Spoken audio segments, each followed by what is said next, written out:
अस्सलाम वालेकुम my dear students. देखिए बेटा, आपको पता है हम इस टाइम एनएफटीएस के साथ आपके साथ जुड़े हैं। और बेटा ये भी आपको पता है कि अभी तक हमने 3 चैप्टर जो है वो जोलॉजी के कंप्लीट किए एनएफटीएस में आपके। सबसे पहले एनिमल किंगडम हमने लिया, उसके बाद बेटा आपको पता है कि हमने बायोमोलिक्यूल्स लिया, उसके बाद मॉर्फोलॉजी ऑफ एनिमल्स में जहां पर बेटा मैंने एक्सक्लूसिवली फ्रॉग डिस्कस किया था, और फिर मैंने आपको कहा था कि जो कॉकरोच का और जो टिश्यूज का बेटा लेक्चर है वो भी आपको मिलेगा। उसके बाद बेटा आज जो इंतहाई इंपॉर्टेंट लेक्चर या चैप्टर हम बेटा यहां पे आपके साथ शेयर करने जा रहे हैं, दैट इज सेल साइकिल। बहुत ही इंपॉर्टेंट बेटा चैप्टर है आपके बायोलॉजी में, क्योंकि अगर आपने पिछले साल देखा होगा 3 क्वेश्चंस बेटा इसमें आए थे, और इस बार भी आप एक्सपेक्ट कीजिएगा कि इसमें 3 क्वेश्चंस आएंगे। इसलिए अगर आप देखेंगे यहां पे मैंने लिखा है कि जो नंबर ऑफ क्वेश्चंस है वो 44 हम डिस्कस करेंगे। इसी 44 क्वेश्चंस में बेटा टेक्स्ट बुक की एक एक लाइन में आपके साथ डिस्कस करूंगा, और उसके बाद नंबर ऑफ एक्सपेक्टेड क्वेश्चंस भी मैंने यहां पे रखा है। अगर आपको देखना होगा कि नंबर ऑफ एक्सपेक्टेड क्वेश्चंस मैंने यहां पे बेटा 3 रखे हैं जैसे पिछले साल थे, और आमतौर बेटा कभी 2 कभी 3 क्वेश्चंस सेल साइकिल में आते हैं। अब देखिए बेटा, मेहरबानी करके मेरी बात सुन लीजिएगा कि जब आप बेटा जोलॉजी के लेक्चर्स सुन रहे हो तो टेक्स्ट बुक साथ रखिएगा। पता है बेटा, जो लेक्चर्स मैं आपके लिए डिजाइन कर रहा हूं वो इसलिए मैं इस तरीके से क्वेश्चन ला रहा हूं ताकि टेक्स्ट बुक पे आपको लाइन बाय लाइन नजर पड़े। उसके बाद बेटा जब नीट में क्वेश्चंस आते हैं डिफरेंट लाइन से, बेटा आपके जो क्वेश्चंस आते टेक्स्ट बुक से, इस सीरीज की वजह से जोलॉजी के जो सीरीज आपके साथ बेटा शेयर हो रही है, इससे आपकी टेक्स्ट बुक से आपको बेटा बहुत ज्यादा फायदा मिलेगा रिवीजन करने में, और फिर बेटा जब नीट 2024 में क्वेश्चंस आएंगे आपको बहुत आसानी होगी। तो चले बेटा, अब आपका वक्त ज्यादा जाया नहीं करेंगे। पहला क्वेश्चन बेटा अब हम यहां पे डिस्कस करने जा रहे हैं। क्वेश्चन ये है, पहला question, how many of the following statements और इज और आर इनकरेक्ट। आपके सामने बेटा यहां पे 4 स्टेटमेंट्स दी गई है, और आपको बेटा यहां पे ये जज करना है कि इनमें इनकरेक्ट स्टेटमेंट कितनी है, 1 है, 2 है, 3 है, कि चारों के चारों इनकरेक्ट है। तो चलिए बेटा पहली स्टेटमेंट हम लेंगे। एक एक लाइन बेटा टेक्स्ट बुक से मैंने उठाई है। जो ही आप टेक्स्ट बुक अपने हाथ में रखोगे एक एक लाइन में बेटा आपको क्वेश्चन मिलता जाएगा, स्टेटमेंट्स मिलती जाएगी, ताकि टेक्स्ट बुक पे आपका बेटा बहुत अच्छा फोकस रहे। Cell cycle include cell division. Yes बेटा, सेल साइकिल में सेल डिवाइड होती है into 2 डॉटर सेल्स। उसके बाद डीएनए रेप्लिकेशन जरूरी है, क्योंकि अगर आप देखेंगे माइटोसिस में जब 2 डॉटर सेल्स बनती है उनका जो बेटा क्रोमोसोम नंबर होता है वो बराबर बेटा अपने पेरेंटल सेल जैसा होता है, तो डीएनए रेप्लिकेट तो होना चाहिए। एंड सेल ग्रोथ, ये भी बेटा आपको मालूम होना चाहिए कि जो बेटा पेरेंटल सेल का साइज होता है वो आखिरकार बेटा जब उससे दो डॉटर सेल्स बनते हैं, उन 2 डॉटर सेल्स का भी बेटा साइज बराबर उतना ही होता है जो पेरेंटल सेल का होता है। तो दैट मींस इसमें सेल ग्रोथ भी होती है। तो पहली स्टेटमेंट जो है बेटा उसमें कोई परेशानी नहीं है, वो करेक्ट स्टेटमेंट है।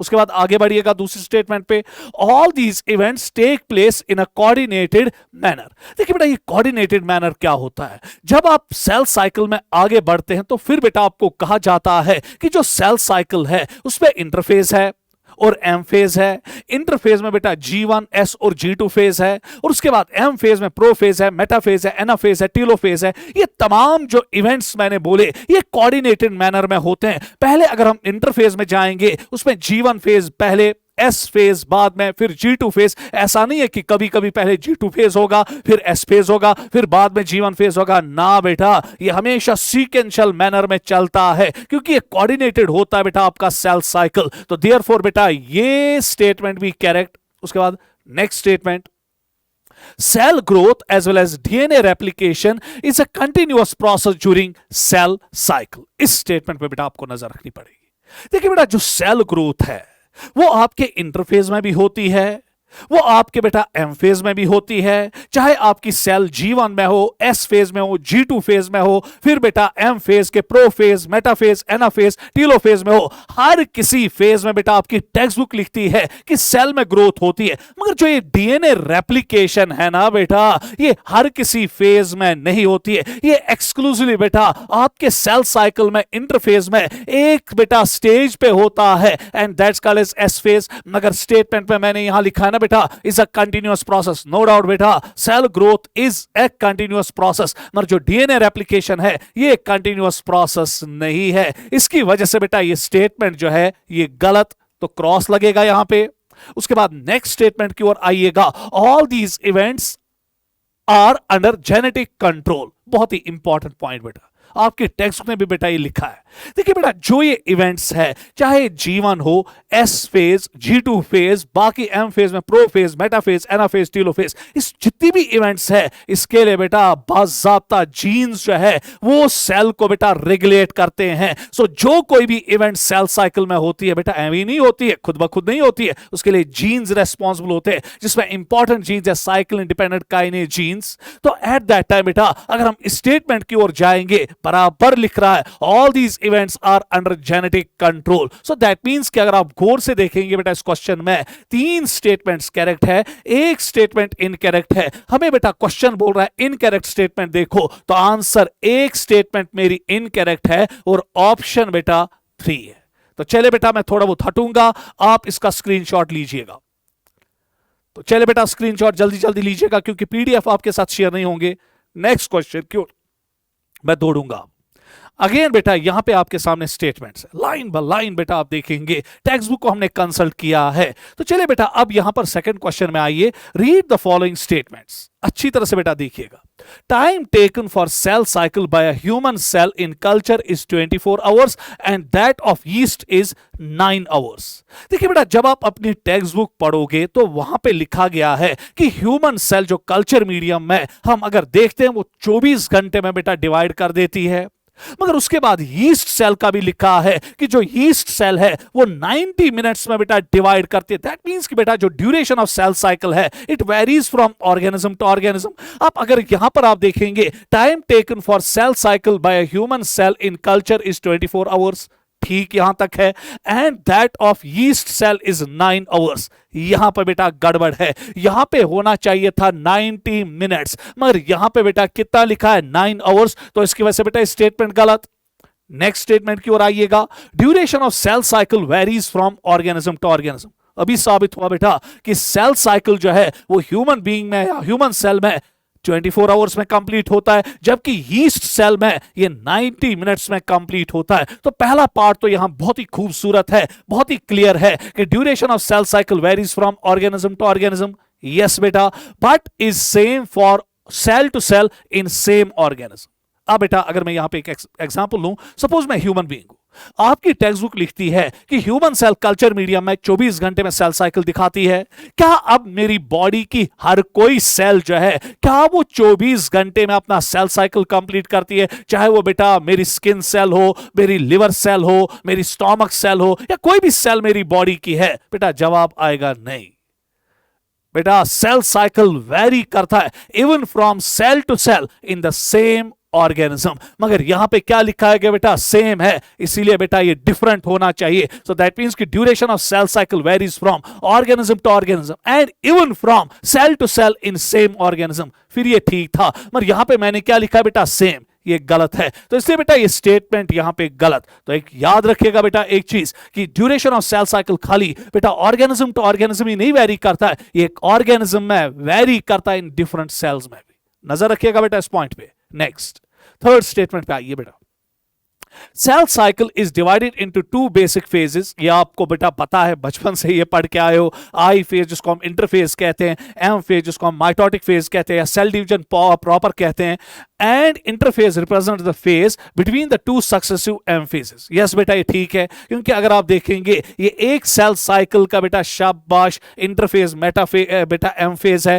फिर अगले सेल साइकिल का इंटरफेज और एम फेज है, उसके बाद बेटा अगले सेल साइकिल का इंटरफेज है और एम फेज है। अब देखिए बेटा यहां पे क्या लिखा गया है, interphase represents the phase between the 2 successive M phase. ये एक एम फेज है प्रीवियस सेल साइकिल का, ये दूसरा एम फेज है नेक्स्ट सेल सर्कल का, इसके बीच में बेटा आपको एक आई फेज मिलता है ना। सो दैट मींस कि बेटा ये स्टेटमेंट करेक्ट है, इसमें कोई परेशानी नहीं है।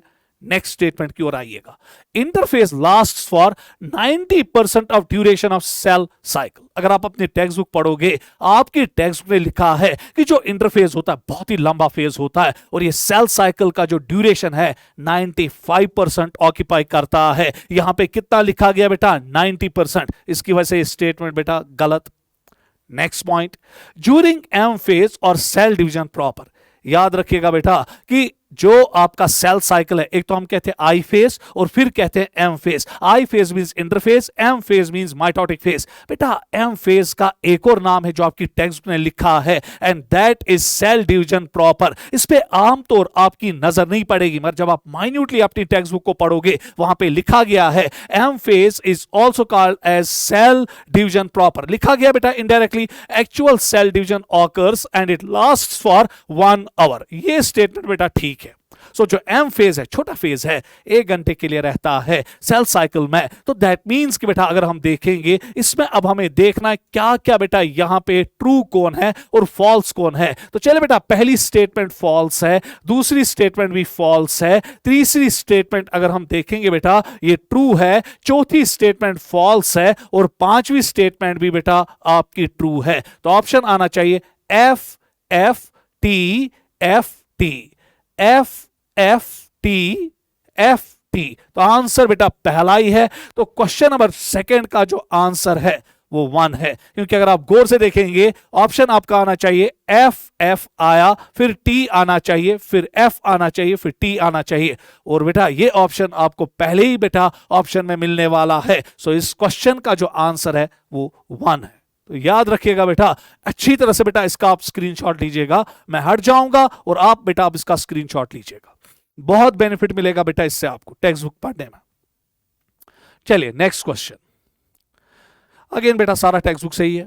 Read the following statements. अब जी आप यहां पे इन स्टेटमेंट्स को पढ़िए और उसके बाद बेटा 2 स्टेटमेंट्स इस क्वेश्चन में दी गई है और अब आपको देखना है कि इनमें कौन सी स्टेटमेंट करेक्ट है या कौन सी स्टेटमेंट इनकरेक्ट। क्या क्या दोनों करेक्ट है कि दोनों इनकरेक्ट है? तो चलिए बेटा वही तो देखेंगे।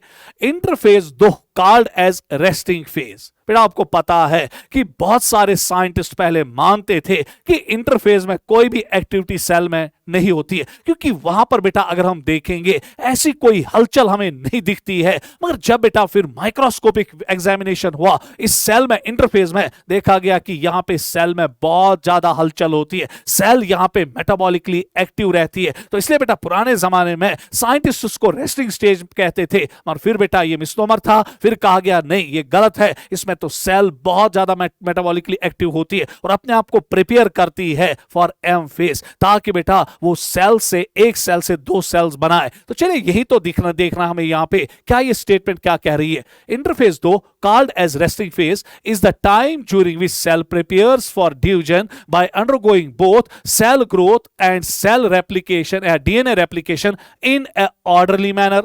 बराबर बेटा ठीक, ये स्टेटमेंट ठीक। उसके बाद नेक्स्ट स्टेटमेंट की ओर आइएगा। M phase involves nuclear division. हाँ बेटा एम फेज में पहले कैरियोकाइनेसिस होता है और उसके बाद साइटोकाइनेसिस होता है। तो यही तो देखेंगे M phase involves nuclear division called karyokinesis associated with separation of daughter chromosome, जहां पे बेटा क्रोमोसोम सेपरेट होते हैं ड्यूरिंग एनाफेज। बराबर वही कह रहा है। And ends with division of cytoplasm called cytokinesis. अगर आप गौर से बेटा इन 2 स्टेटमेंट्स की ओर देखेंगे, दोनों स्टेटमेंट्स ठीक है। और बेटा अब यहां पर अगर हम देखेंगे आंसर आएगा 1। तो चले बेटा नेक्स्ट क्वेश्चन की ओर दौड़ेंगे। पहले इसका स्क्रीनशॉट लीजिएगा बेटा। तो क्वेश्चन नंबर 3 का आंसर जो है वो है 1 और पेज नंबर भी दिया गया और पैरा भी आपके सामने शेयर किया गया। तो चले बेटा अब स्टार्ट करेंगे, आगे की ओर बढ़ेंगे। आपके पास बेटा यहां पे ग्राफिकल या डायग्रामेटिक रिप्रेजेंटेशन दी गई है। ये बेटा आपका सेल साइकिल है। गौर से बेटा इस डायग्राम की ओर देखिएगा। अगर हम यहां पर बेटा गौर से देखेंगे, मैं यहां पे रेड कलर का इस्तेमाल करूंगा। बराबर यहां से यहां तक अगर आप देखेंगे ये एम फेज है, जिसमें बेटा आपका पहला फेज जो है वो प्रो फेज है, उसके बाद बेटा मेटा फेज है, फिर एना फेज है, फिर टीलो फेज है और फिर साइटोकाइनेसिस है।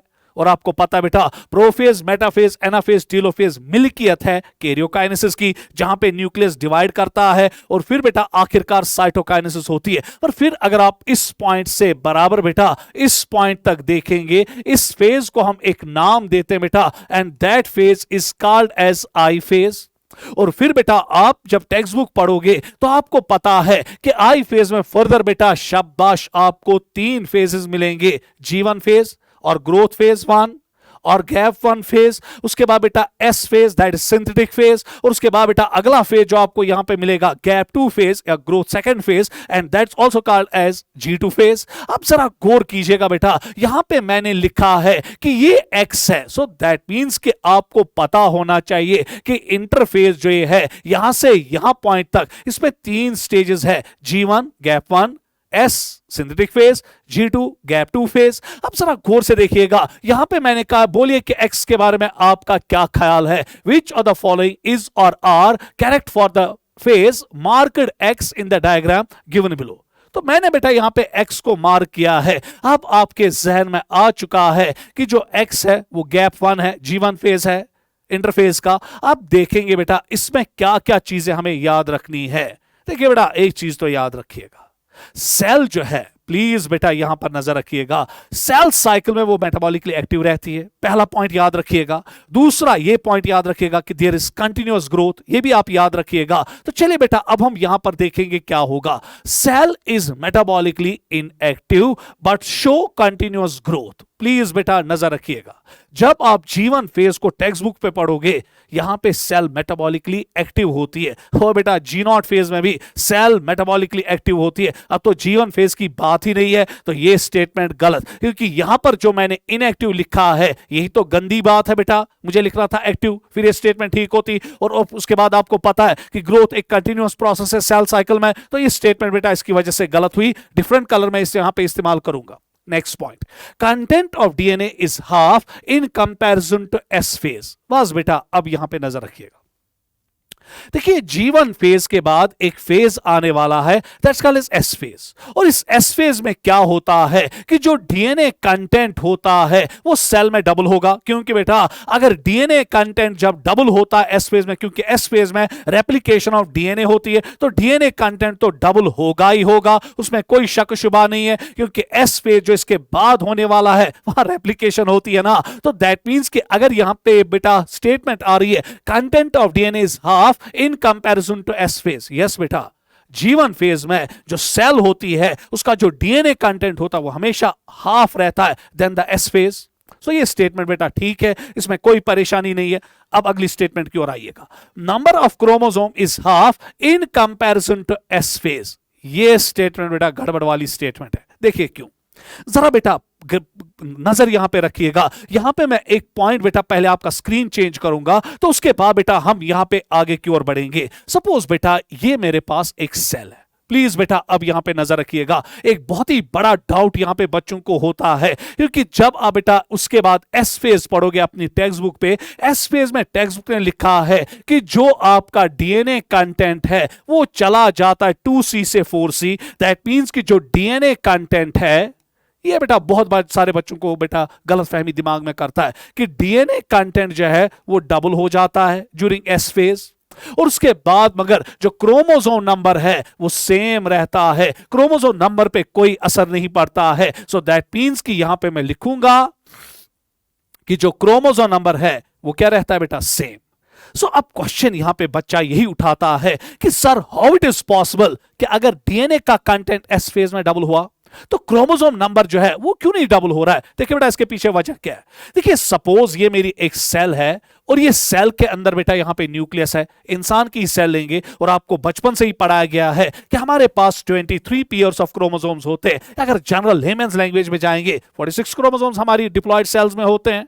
अब जरा गौर कीजिएगा बेटा, अब जब मैं इंटरफेज में जा रहा हूं, ये मेरा इंटरफेज है, और इंटरफेज में बेटा मेरा G1 फेज है, और ये मेरे यहां पर बेटा थ्रेड लाइक स्ट्रक्चर्स है, and these thread like structures are intermingled, मगर मैं यहां पे इंटरमिंगल्ड फॉर्म में नहीं दिखाऊंगा, and these thread-like structures are called as chromatin। नजर बराबर रखिएगा बेटा। अब क्वेश्चन ये उठेगा कि सर मेरे पास कितने क्रोमेटिन्स होंगे, ये थ्रेड लाइक स्ट्रक्चर्स कितने होंगे इंटरफेज में ड्यूरिंग G1 फेज, क्वेश्चन तो उठेगा। सो देखिए बेटा हमारे पास क्रोमोसोम्स कितने होते हैं, 46। अल्लाह की कसम आपके पास क्रोमेटिन भी कितने होंगे बेटा, 46। क्योंकि क्रोमेटिन कोई रॉकेट साइंस नहीं है, क्रोमोसोम कोई रॉकेट साइंस नहीं है। एक्चुअली क्रोमेटिन जो है वो जेनेटिक मटेरियल ही है, मगर जब ये बेटा कंडेंस हो जाता है, कंडेंसेशन फॉर्म में आता है, तो now this chromatin is called as chromosome. जो बेटा सेल साइकिल की फितरत है, जो सेल साइकिल में होता है। अब जरा गौर फरमाइए, यहां पे मैंने क्रोमेटिन दिखाए 1 2 3 4 और 5, मगर कितने होते हैं बेटा हमारे पास? 46। जगह नहीं है। उसके बाद बेटा हर किसी क्रोमेटिन में डीएनए है। अब जरा गौर से देखिएगा, मैं कहूंगा ना ये एक डीएनए मॉलिक्यूल इसमें है, ये दूसरा डीएनए मॉलिक्यूल इसमें है, ये तीसरा डीएनए मॉलिक्यूल है, ये चौथा, ये पांचवा, for the sake of argument. So अगर मेरे पास 46 क्रोमेटिन है तो डीएनए मॉलिक्यूल भी 46 होंगे, क्योंकि हर किसी क्रोमेटिन में एक एक डीएनए मॉलिक्यूल है, यूनिनिम कंसेप्ट है। अब जरा गौर कीजिएगा बेटा, अब यहां पे क्या होगा? अब जब ये सेल बेटा G1 फेज से कहां की ओर शिफ्ट करेगी? S फेज की ओर। अब बेटा यहां पर देखिएगा क्या हो जाएगा, यहां पे अब हर कोई डीएनए मॉलिक्यूल जो है वो अपनी अपनी रेप्लिकेशन कॉपी बनाएगा। सो दैट मींस कि बेटा आपका डीएनए कंटेंट जो है वो डबल हुआ, क्योंकि अभी तक डीएनए मॉलिक्यूल कितने थे बेटा बिफोर S फेज? 46। अब बेटा डीएनए मॉलिक्यूल हर कोई रेप्लिकेशन कर रहा है तो 46। दैट मींस कि बेटा आपके डीएनए मॉलिक्यूल जो है वो 2C से कहां की ओर चले गए? 4C। सो डीएनए कंटेंट तो डबल हुआ। सर जब डीएनए कंटेंट यहां डबल हुआ, क्रोमेटिन भी डबल हुआ, और जब क्रोमेटिन डबल हुआ क्रोमोसोम भी डबल हुआ? नहीं हुआ बेटा। देखिए कैसे, क्योंकि हर कोई क्रोमेटिन जो है वो अपनी जब रेप्लिका कॉपी बनाता है वो क्या कर लेता है बेटा, यहां पे वो बेटा इसको पकड़ के रखता है एक जगह, and that is called as, बेटा नजर यहां पे बराबर रखिएगा, and that's called as centromere. तो इस सेंट्रोमियर के साथ बेटा अपनी रेप्लिकेटेड कॉपी को जोड़ के रखता है। अभी तक ये मोनाड कंडीशन में था, अब ये डायड कंडीशन में आया। अभी तक इसके पास एक कॉपी थी, अब इसके पास रेप्लिकेटेड कॉपी आ गई। सो दैट मींस कि बेटा इस सेंट्रोमियर के साथ यहां पर जो एक कॉपी जुड़ी ना, इसकी वजह से जो क्रोमोसोम नंबर है वो क्या रहा बेटा? सेम। ये याद रखिएगा बेटा, क्योंकि अभी तक ये अकेला था, मोनाड फॉर्म में था। अब हर किसी क्रोमेटिन ने जब बेटा अपने डीएनए की रेप्लिकेशन की तो उसके बाद बेटा इसने रेप्लिकेटेड कॉपी को पकड़ के रखा, किसके साथ बेटा? सेंट्रोमियर के साथ। तो इसकी वजह से बेटा जो क्रोमेटिन था अभी तक मोनाड था, अब डायड हुआ, मगर क्रोमोसोम नंबर क्या रहा? सेम। क्यों? क्योंकि अभी तक ये मोनाड था, अब डायड था, क्योंकि इसने इस कॉपी को पकड़ के रखा ना बेटा सेंट्रोमियर से। इससे बेटा एक फंडा तो आप याद रखेंगे कि डीएनए कंटेंट डबल हुआ, मगर क्रोमोसोम नंबर पहले भी 46 था, अब भी 46 रहा। क्रोमेटिन नंबर पहले भी 46 था, अब भी 46 रहा। खाली फर्क ये थी कि पहले ये मोनाड कंडीशन में था, अब ये डायड कंडीशन में आया। लॉजिक्स क्या दोगे कि सर ये अभी भी अपने सेंट्रोमियर के साथ इसने अपनी रेप्लिका कॉपी को जोड़ के रखा, इसलिए ये मोनाड से डायड बना, पर क्रोमोसोम नंबर क्या रहा? क्रोमेटिन नंबर क्या रहा? सेम। तो अब बेटा मैं लौट के वापस आऊंगा, इससे आपके बहुत सारे मसले हल हो गए। So content of DNA is half, content of DNA is half in comparison to S phase, बराबर बेटा, इसमें कोई शक नहीं है। उसके बाद number of chromosome is half in comparison to S phase, ना बेटा, चाहे सेल G1 फेज में हो, चाहे सेल बेटा S फेज में हो, G2 फेज में हो, फिर M फेज में, प्रो फेज, मेटा फेज, एना फेज, टीलो फेज में हो, याद रखिएगा बेटा क्रोमोसोम नंबर हमेशा सेम रहेगा, इसमें कोई हलचल नहीं आएगी। तो इसलिए बेटा ये स्टेटमेंट तीसरी गलत। तो चले बेटा अब खुद डिसाइड कीजिएगा, पहली स्टेटमेंट भी गलत, दूसरी ठीक, तीसरी गलत। चलिए बेटा देखिए अब यहां पे कहां पे आपका आंसर फंसा हुआ है। फोर्थ बेटा अगर आप देखेंगे ओनली सेकंड इज करेक्ट, तो हमें बेटा खाली करेक्ट स्टेटमेंट पे देना था ना, क्योंकि हमारे क्वेश्चन ने करेक्ट स्टेटमेंट का बात किया था। तो यहां पे चौथे ऑप्शन में अगर आप देखेंगे ओनली सेकंड इज करेक्ट, क्योंकि फर्स्ट और जो थर्ड है दे आर इनकरेक्ट। तो ऑप्शन नंबर 4 बेटा आपके चौथे क्वेश्चन का आंसर बन रहा है। तो चले बेटा यहां पे लीजिए इसका स्क्रीनशॉट, मैं हटूंगा ताकि बेटा बहुत सारे बच्चे मुझे फिर बेटा मैसेज करते हैं सर पीडीएफ भेजिए, पीडीएफ नहीं मिलेगा। बस बेटा स्क्रीनशॉट लेते जाइएगा और फिर आप बेटा, ताकि आप लेक्चर देखेंगे, नहीं तो आप लेक्चर नहीं देखते। चले नेक्स्ट क्वेश्चन, क्योंकि आपको पता बेटा इससे आपको एक चैप्टर का रिवीजन होगा, वो भी 2 घंटे में। अगर खुद पढ़ेंगे मुझे पता है 5 घंटे में भी कंप्लीट नहीं होगा। चलिए विच ऑफ द फॉलोइंग, क्योंकि हम जानते हैं अपने बच्चों को, which of the following is true और false for the phases marked X in the diagram given below. हाँ बेटा मैंने पिछला ही क्वेश्चन रेप्लिकेट किया, मगर अब मैंने एक चालाकी की, मैंने अभी x लाया था G1 फेज में, अब मैंने बेटा x जो है वो S1 S फेज को बनाया। सो दैट मींस कि यहां पर बेटा जो आपका x है रिप्रेजेंट जो कर रहा है, ये एस फेज को रिप्रेजेंट कर रहा है, दैट इज सिंथेटिक फेज। यही तो वो फेज है बेटा जहां पे आपका डीएनए रेप्लिकेट करता है, यही तो वो फेज है जहां पे आपका डीएनए कंटेंट डबल होता है, यही तो वो फेज है डीएनए कंप्लीट का बेटा डबल होने के बावजूद भी क्रोमोसोम नंबर क्या रहता है, सेम। यही तो वो बेटा फेज है जहां पे आपके हिस्टोन प्रोटीन्स बनते हैं, क्योंकि बेटा जब आपको क्रोमेटिन बनाना है, क्रोमेटिन बनाने के लिए आपको डीएनए और हिस्टोन्स इंतहाई इंपॉर्टेंट कंपोनेंट्स है, तो हिस्टोन प्रोटीन्स भी बेटा यहीं पे बनते हैं। तो चले बेटा देखेंगे अब ये क्या कह रहा है, कौन कौन सा ऑप्शन बेटा यहां पे ट्रू है और कौन सा फॉल्स है। तो चले बेटा खुद डिसाइड कीजिएगा। It's also called as S phase and replication of DNA occurs, true, इसमें तो कोई शक शुबा ही नहीं है बेटा, बहुत बार आ चुका है। उसके बाद next 2C becomes 4C and 2N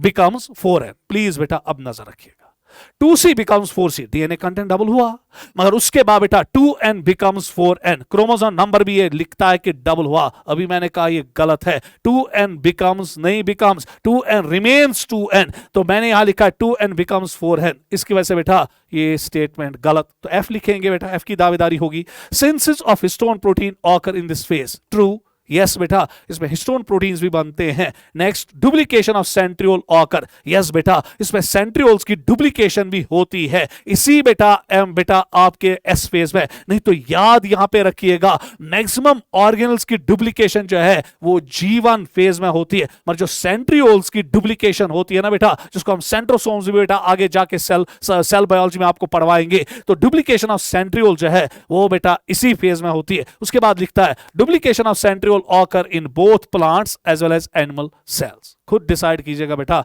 इसमें डुप्लीकेशन सेंट्रियोल्स की होती है और एनिमल सेल्स में, प्लांट सेल्स में बेटा आपको हायर प्लांट्स में सेंट्रियोल्स मिलेंगे ही नहीं, तो काहे की डुप्लीकेशन। सो दैट मींस कि बेटा ये स्टेटमेंट फॉल्स हुई, क्योंकि मैंने इसमें एनिमल्स को इंट्रोड्यूस किया था। अब जरा गौर कीजिएगा बेटा, यहां पे हमारा आंसर क्या बनेगा, TF TF, तो answer is second. So question number 5 का जो ऑप्शन है वो सेकंड है। चले बेटा लीजिए स्क्रीनशॉट इसका, लिया, चलिए नेक्स्ट क्वेश्चन की ओर दौड़ेंगे।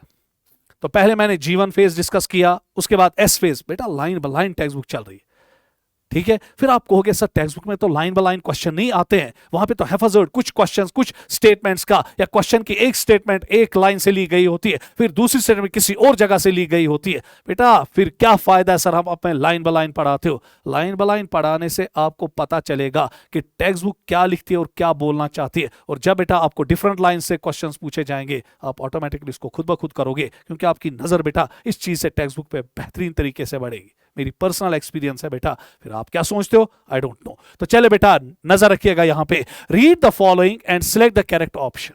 अब बेटा यहां पे आपके सामने 4 स्टेटमेंट्स दी गई है और कहता है चलिए करेक्ट ऑप्शन बोलिए इसमें क्या है। तो चलिए स्टार्ट करेंगे। Statement 1, G2 phase proteins are synthesized in preparation for M phase. Yes बेटा, जब अब सेल बेटा G2 फेज में आती है, अब इसको तैयारी करनी है ना बेटा कैरियोकाइनेसिस के लिए, साइटोकाइनेसिस के लिए, उसके लिए बेटा प्रोटीन्स की बहुत जरूरत है। तो ये तमाम के तमाम प्रोटीन जो है, मैक्सिमम प्रोटीन जो है इसी G2 फेज में बनते हैं।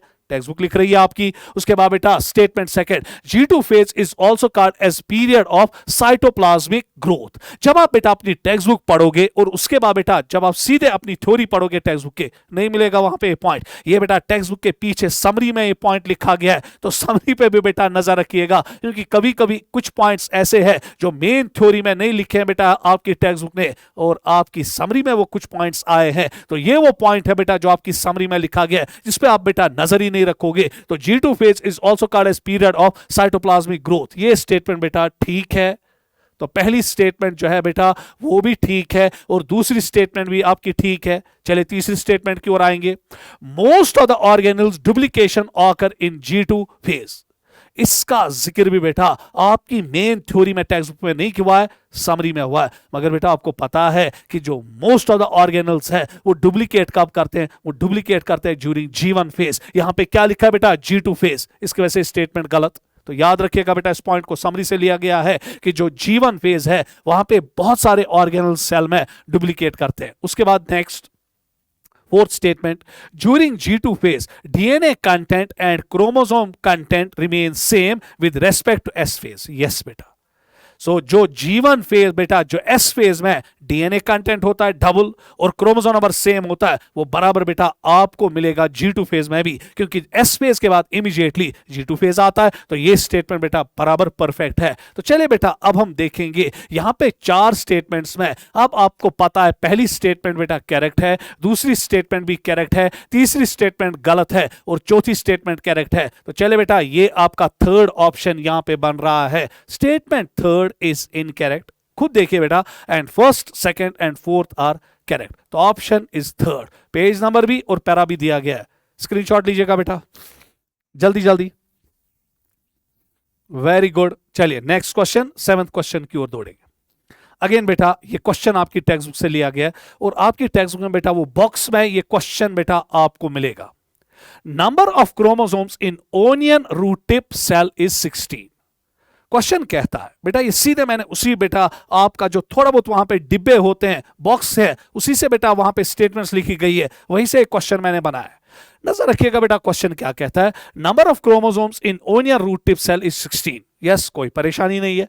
What will be the number of chromosome and DNA content of the cell at G1 phase, after S phase and after M phase. नजर रखिएगा बेटा, मैंने अभी कहा क्रोमोसोम नंबर पे कहीं भी बेटा शाबाश चेंजेस नहीं आएंगी, माइटोसिस है ना बेटा, कहीं भी चेंज नहीं आएगी क्रोमोसोम नंबर पे। तो चले बेटा 16 था, 16 16 16, खाली बेटा एक ऑप्शन ऐसा है जिसमें आपको 16 16 16 मिलेगा, तो यही तो ठीक है। अब बेटा डीएनए कंटेंट पे हमें बात करनी है। आपको पता है कि G1 बेटा जब G1 स्टेज होगी वहां पे डीएनए कंटेंट जो है वो 2C होगा। उसके बाद बेटा जब S फेज खत्म होगा तो S फेज खत्म होने के बाद ये 4C होगा। उसके बाद बेटा जब M फेज कंप्लीट होगा, प्रोफेज, मेटाफेज, एनाफेज, टीलोफेज, ताकि सिस्टर क्रोमेटिड्स आसा सेपरेट कमी, तो जो बेटा आपका आफ्टर M फेज है ये वापस 2C पे आएगा। तो देखिए बेटा इसका आंसर आएगा 1। सो क्रोमोसोम नंबर पे कोई असर नहीं पड़ेगा, मगर डीएनए कंटेंट पे असर पड़ेगा। G1 फेज में 2C होगा, आफ्टर S फेज है बेटा 4C होगा, लॉजिक्स कहते हैं, और उसके बाद बेटा जब ये एनाफेज की ओर दौड़ेगा तो ये 4C से 2C वापस आएगा। तो इसलिए बेटा 2C 4C 2C। तो क्वेश्चन नंबर 7 का जो ऑप्शन है वो 1 है। स्क्रीनशॉट लीजिएगा बेटा जल्दी।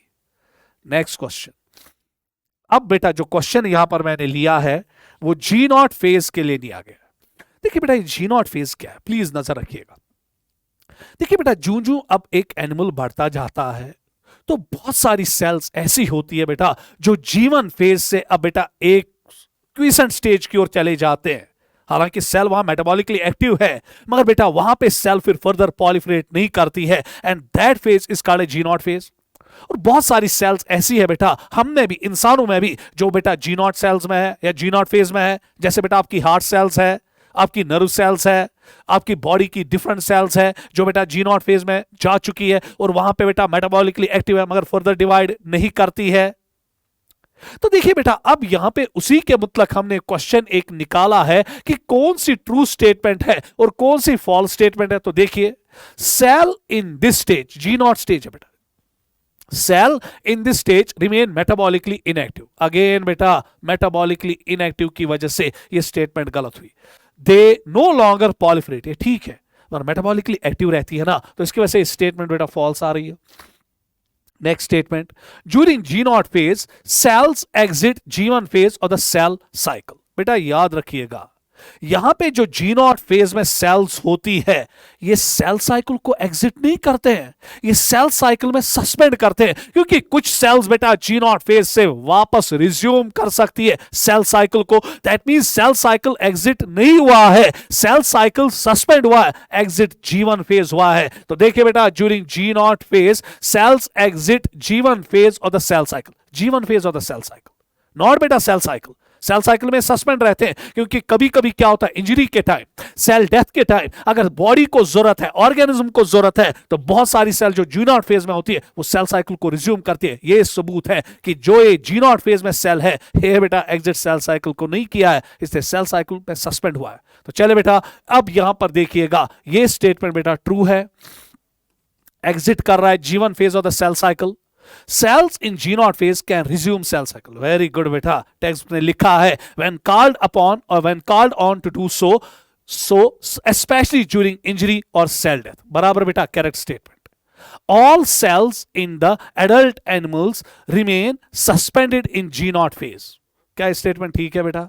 ना बेटा, यहां पे मैंने क्या लिखा है? ऑल। हां, अगर यहां पे लिखा होता सम तो बेटा फिर ये स्टेटमेंट ठीक थी। मैं यहां पे लिखता हूं कि हमारी सारी सेल जो है वो जी नॉट फेज में सस्पेंड हुई होती है। गलत बात है बेटा, क्योंकि आपकी ब्लड सेल्स कंटिन्यूसली बेटा बोन मैरो में मल्टीप्लाई करती है। आपकी जीआईटी के गैस्ट्रोइंटेस्टाइनल ट्रैक्ट की जो इनर लाइनिंग सेल्स है वो कंटिन्यूसली मल्टीप्लाई करती है। आपकी स्किन की जो सेल्स है वो कंटिन्यूसली मल्टीप्लाई करते हैं, मेटाबॉलिकली एक्टिव है, कंटिन्यूसली डिवाइड करते हैं throughout the life. So therefore they don't see G nought phase. मैं यहां पे ऑल लिख रहा हूं, सम होता तो मजा आता, मगर ऑल है तो सब कुछ चौपट। तो दैट मींस कि ये स्टेटमेंट बेटा फॉल्स। तो चलिए ढूंढिए बेटा, कहां पे है आपका F T T F? F T T F, F और F T T F, F T T F नहीं है यहां पे कहीं ऑप्शन। तो चले बेटा, यहां पे ऑप्शन कहीं नहीं मिल रहा है। F T T F option कहीं नहीं मिल रहा है, तो इसलिए बेटा हम यहां पे क्या बनाएंगे? खुद कोई ऑप्शन बनाएंगे, एफ टी टी एफ। हम यहां पे बेटा इसको टी लिखेंगे, इसको बेटा मेहरबानी करके ठीक कीजिएगा, और यहां पे बेटा इसको हम एफ लिखेंगे, तो आंसर बनेगा 2। तो चले बेटा, मैंने इसको यहां पे करेक्ट किया, तो मेहरबानी करके यहां पे टाइपिंग मिस्टेक हुई है। एफ टी टी एफ, यहां पे मैं लिखूंगा एफ टी टी एफ। ये बेटा मैंने इसका दूसरा ऑप्शन बनाया, तो वहां पे मिसप्रिंट है, टाइपिंग एरर है। तो चले बेटा आगे बढ़ेंगे। Next question, question number 9, statement 1, in animal cells mitotic cell division is seen only in the diploid somatic cells। बेटा इस पे नजर रखिएगा मेहरबानी करके। बेटा क्वेश्चन लिखता है कि जो एनिमल सेल्स है या माइटोसिस जो है वो एनिमल सेल्स में खाली डिप्लॉयड सेल्स में हो रहा है। क्या ये स्टेटमेंट ट्रू है? ना बेटा, क्योंकि अगर आप बेटा हनी बी के ड्रोन्स को देखोगे, मेल्स को देखोगे, ओ बेटा वहां पे हैप्लॉइड है, क्योंकि उनमें हैप्लोडिप्लॉइड सेक्स डिटरमिनेशन है। अब नजर रखिएगा कि जो बेटा ड्रोन है, सोशल इंसेक्ट है, हनी बी में मेल है, अब बेटा हैप्लॉइड है, वहां पे माइटोसिस होती है। सो दैट क्लियरली इंडिकेट्स कि माइटोसिस जो है वो एनिमल सेल्स में कभी कभी हैप्लॉइड सेल्स में भी होती है। तो इसीलिए बेटा अगर हम यहां तक देखेंगे, यहां तक ये गलत है, मगर उसके बाद लिखा है ना except in some haploid social insects, तो ब्रैकेट में हनी बी, तो इसकी वजह से बेटा ये स्टेटमेंट ट्रू है, कोई परेशानी नहीं है। उसके बाद next, in plants mitotic division can occur in both haploid as well as diploid cell. Perfect statement बेटा, ट्रू, क्योंकि अल्टरेशन ऑफ जनरेशन में बेटा आपने स्पोरोफाइट, गेमिटोफाइट बेटा लाइफ साइकिल में पढ़े होंगे, वहां पे माइटोसिस डिप्लॉइड सेल्स में भी होता है और हैप्लॉइड सेल्स में भी इन लोअर प्लांट्स में होता है। सो दैट मींस कि बेटा ये स्टेटमेंट ट्रू है। तो चले बेटा, बोथ आर करेक्ट। तो क्वेश्चन नंबर 9 का जो ऑप्शन बनेगा वो 3 बनेगा। बेटा स्क्रीनशॉट लीजिएगा। नेक्स्ट क्वेश्चन, चलो बेटा एक ग्राफ यहां पे हमने डिजाइन करके रखा है, प्लीज बेटा नजर रखिएगा। इस ग्राफ में अगर आप वाई एक्सिस देखोगे डीएनए कंटेंट है, और अगर बेटा आप एक्स एक्सिस में जाओगे टाइम दिया गया है। अगर आप गौर से बेटा इस ग्राफ को देखेंगे, ये ग्राफ दिखा रहा है कि जो डीएनए का कंटेंट है वो शाबाश बेटा पहले 2C था। नजर रखिएगा, इसको मैं बेटा रेड कलर से भी यहां पे दिखाऊंगा। पहले ये 2C था, उसके बाद ये 2C से 4C हो रहा है, फिर ये मेंटेन रह रहा है इस स्टेज पे 4C पे, फिर ये 4C से वापस बेटा 2C की ओर जा रहा है, और उसके बाद बेटा मैंने यहां पे X लिखा और यहां पे Y लिखा। अब बेटा टेक्स्ट बुक या बेटा क्वेश्चन देखिए क्या मुझे बोल रहा है, the given graph shows the change in DNA content. वो दिखा रहा है, इसमें तो कोई सेकंड थॉट नहीं है। During the mitosis which stage occurs between the time X and Y। अब जरा बेटा गौर से देखिएगा, ये जी नॉट फेज है ना, गौर से देखिएगा। फिर जी नॉट फेज के बाद बेटा आपको पता है कि आपका एस फेज आता है, तो इस एस फेज में अगर आप देखेंगे आपका डीएनए कंटेंट 2C से क्या बनता है 4C। फिर उसके बाद बेटा G2 फेज आता है, तो G2 फेज में अब अगर आप G2 फेज में अगर आप देखेंगे ये बराबर 4C रहता है, और उसके बाद M फेज में प्रो फेज, मेटा फेज, एना फेज और टीलो फेज कंप्लीट होने के बाद ये वापस 2C पे जाता है। सो दैट मींस कि बेटा जो ये स्टेज X और Y के दरमियान है ये G2 फेज है। तो चले बेटा आंसर देखिए, दिस इज द आंसर। बहुत ही ब्यूटीफुल क्वेश्चन है, इस पे नजर रखिएगा। तो आंसर इज G2 फेज, तो ऑप्शन बनेगा 4। तो बेटा 4 को बेटा आप यहां पे इसका बेटा स्क्रीनशॉट लीजिएगा जल्दी। तो आंसर क्वेश्चन नंबर 10 का 4 है। फोर्थ ऑप्शन इसका। नेक्स्ट क्वेश्चन बेटा, चले बेटा अब मैं एम फेज की ओर आ रहा हूं। इंटरफेस लगभग बेटा सारा मैंने कंप्लीट आपके टेक्स्ट बुक का करवाया। जिस जिस कोने से कोई क्वेश्चन बनने के चांसेस थे तमाम कोने घेर के रखे। नहीं है बेटा अब एग्जामिनर के पास कोई चांस कि वो हाथ पैर बेटा इसके बाहर मार सकेगा, क्योंकि टेक्स्ट बुक में बेटा रेस्ट्रिक्ट रहना है उसको। Which of the following is incorrect with respect to M phase. चले बेटा अब मुझे बोलिए कि इन स्टेटमेंट्स में इनकरेक्ट कौन सा है with respect to M phase. पहला point, most dramatic phase involving major reorganization in the nucleus of the cell only। बेटा प्लीज यहां पे नजर रखिए। अभी बेटा जब हम एम फेज की ओर आएंगे, इसमें प्रोफेज है, मेटाफेज है, एनाफेज है, टीलोफेज है। बहुत सारा ड्रामा बेटा सेल के अंदर इसमें चलता है। सबसे पहले ईआर खत्म हो जाता है, डिसइंटीग्रेट होता है, डिसअपियर होता है। आपका गोल्गी कॉम्प्लेक्स बेटा साइटोप्लाज्म में डिसअपियर हो जाता है। फिर न्यूक्लियर मेम्ब्रेन, न्यूक्लियोलस डिसअपियर होता है। क्रोमोसोम्स बेटा जो है वो क्रोमेटिन से अब बेटा कंडेंस होकर क्रोमोसोम्स के दायरे में आ जाते हैं, उनका मॉर्फोलॉजी चेंज होता है। सो दैट क्लियरली इंडिकेट्स कि बेटा चेंजेस बहुत सारी होती है सेल में ड्यूरिंग एम फेज, चाहे वो प्रोफेज में हो, मेटाफेज में हो, एनाफेज में हो, टीलोफेज में हो। क्या ये चेंजेस खाली सेल के अंदर ही आती है, या सॉरी न्यूक्लियस के अंदर ही आती है? ना बेटा, साइटोप्लाज्म में गोल्गी कॉम्प्लेक्स गायब होता है ना, ईआर गायब होता है ना। सो खाली न्यूक्लियस में ही नहीं चेंज आती है, बहुत सारे कंपोनेंट्स जो है न्यूक्लियस के अंदर और साइटोप्लाज्म के अंदर बेटा बहुत सारी चेंजेस दिखाता है। तो मैंने यहां लिखा है न्यूक्लियस, गलत, तो ये स्टेटमेंट बेटा फॉल्स। हां, अगर आता in many components of the cell, फिर ये स्टेटमेंट ठीक थी जो आपके टेक्स्ट बुक ने लिखा है। चलिए बेटा स्टेटमेंट 2 की ओर आइए। Since the number of chromosome in the parent and progeny cell is same, it is also called as equational division. इसमें तो कोई शक शुबा नहीं है, ये सब दुनिया को पता है कि जब भी माइटोसिस होता है क्रोमोसोम नंबर पेरेंट सेल और डॉटर सेल में सेम होता है। अगर इंसान में लेंगे 46 और डॉटर सेल्स में भी 46, तो बेटा इसीलिए तो इक्वेशनल डिवीजन का दर्जा लेता है। तो ये स्टेटमेंट बेटा ट्रू है। इन्वॉल्व्स कैरियोकाइनेसिस एंड साइटोकाइनेसिस, इसमें भी कोई बेटा ज्यादा रॉकेट साइंस नहीं है, बराबर। एम फेज में पहले न्यूक्लियस डिवाइड करता है, उसके बाद फॉलोड बाय साइटोप्लाज्मिक डिवीजन, और एक पेरेंट सेल से 2 डॉटर सेल्स बनती है, खत्म। Karyokinesis involves 4 stages but clear cut lines can not be drawn between these stages. ये स्टेटमेंट भी ट्रू, बहुत अच्छी स्टेटमेंट है जो आपकी टेक्स्ट में ली है। देखिए बेटा अगर हम लेंगे अपनी सहूलियत के लिए, हमने क्या किया, हमने कैरियोकाइनेसिस को 4 फेजेस में डिवाइड किया, प्रोफेज, मेटाफेज, एनाफेज, टीलोफेज। क्या कोई क्लियर कट लाइन है कि प्रोफेज कब खत्म हुआ, मेटाफेज कब शुरू हुआ, मेटाफेज कब खत्म हुआ, एनाफेज कब शुरू हुआ, एनाफेज कब खत्म हुआ, टीलोफेज कब शुरू हुआ? ना बेटा, इनके बीच में कोई क्लियर कट लाइंस नहीं, क्योंकि जो बेटा आपका एम फेज एक कंटिन्यूअस प्रोसेस है। प्रोफेज इज फॉलोड बाय बेटा metaphase, metaphase is immediately followed by anaphase, anaphase is immediately followed by telophase. एक कंटिन्यूअस प्रोसेस है बेटा।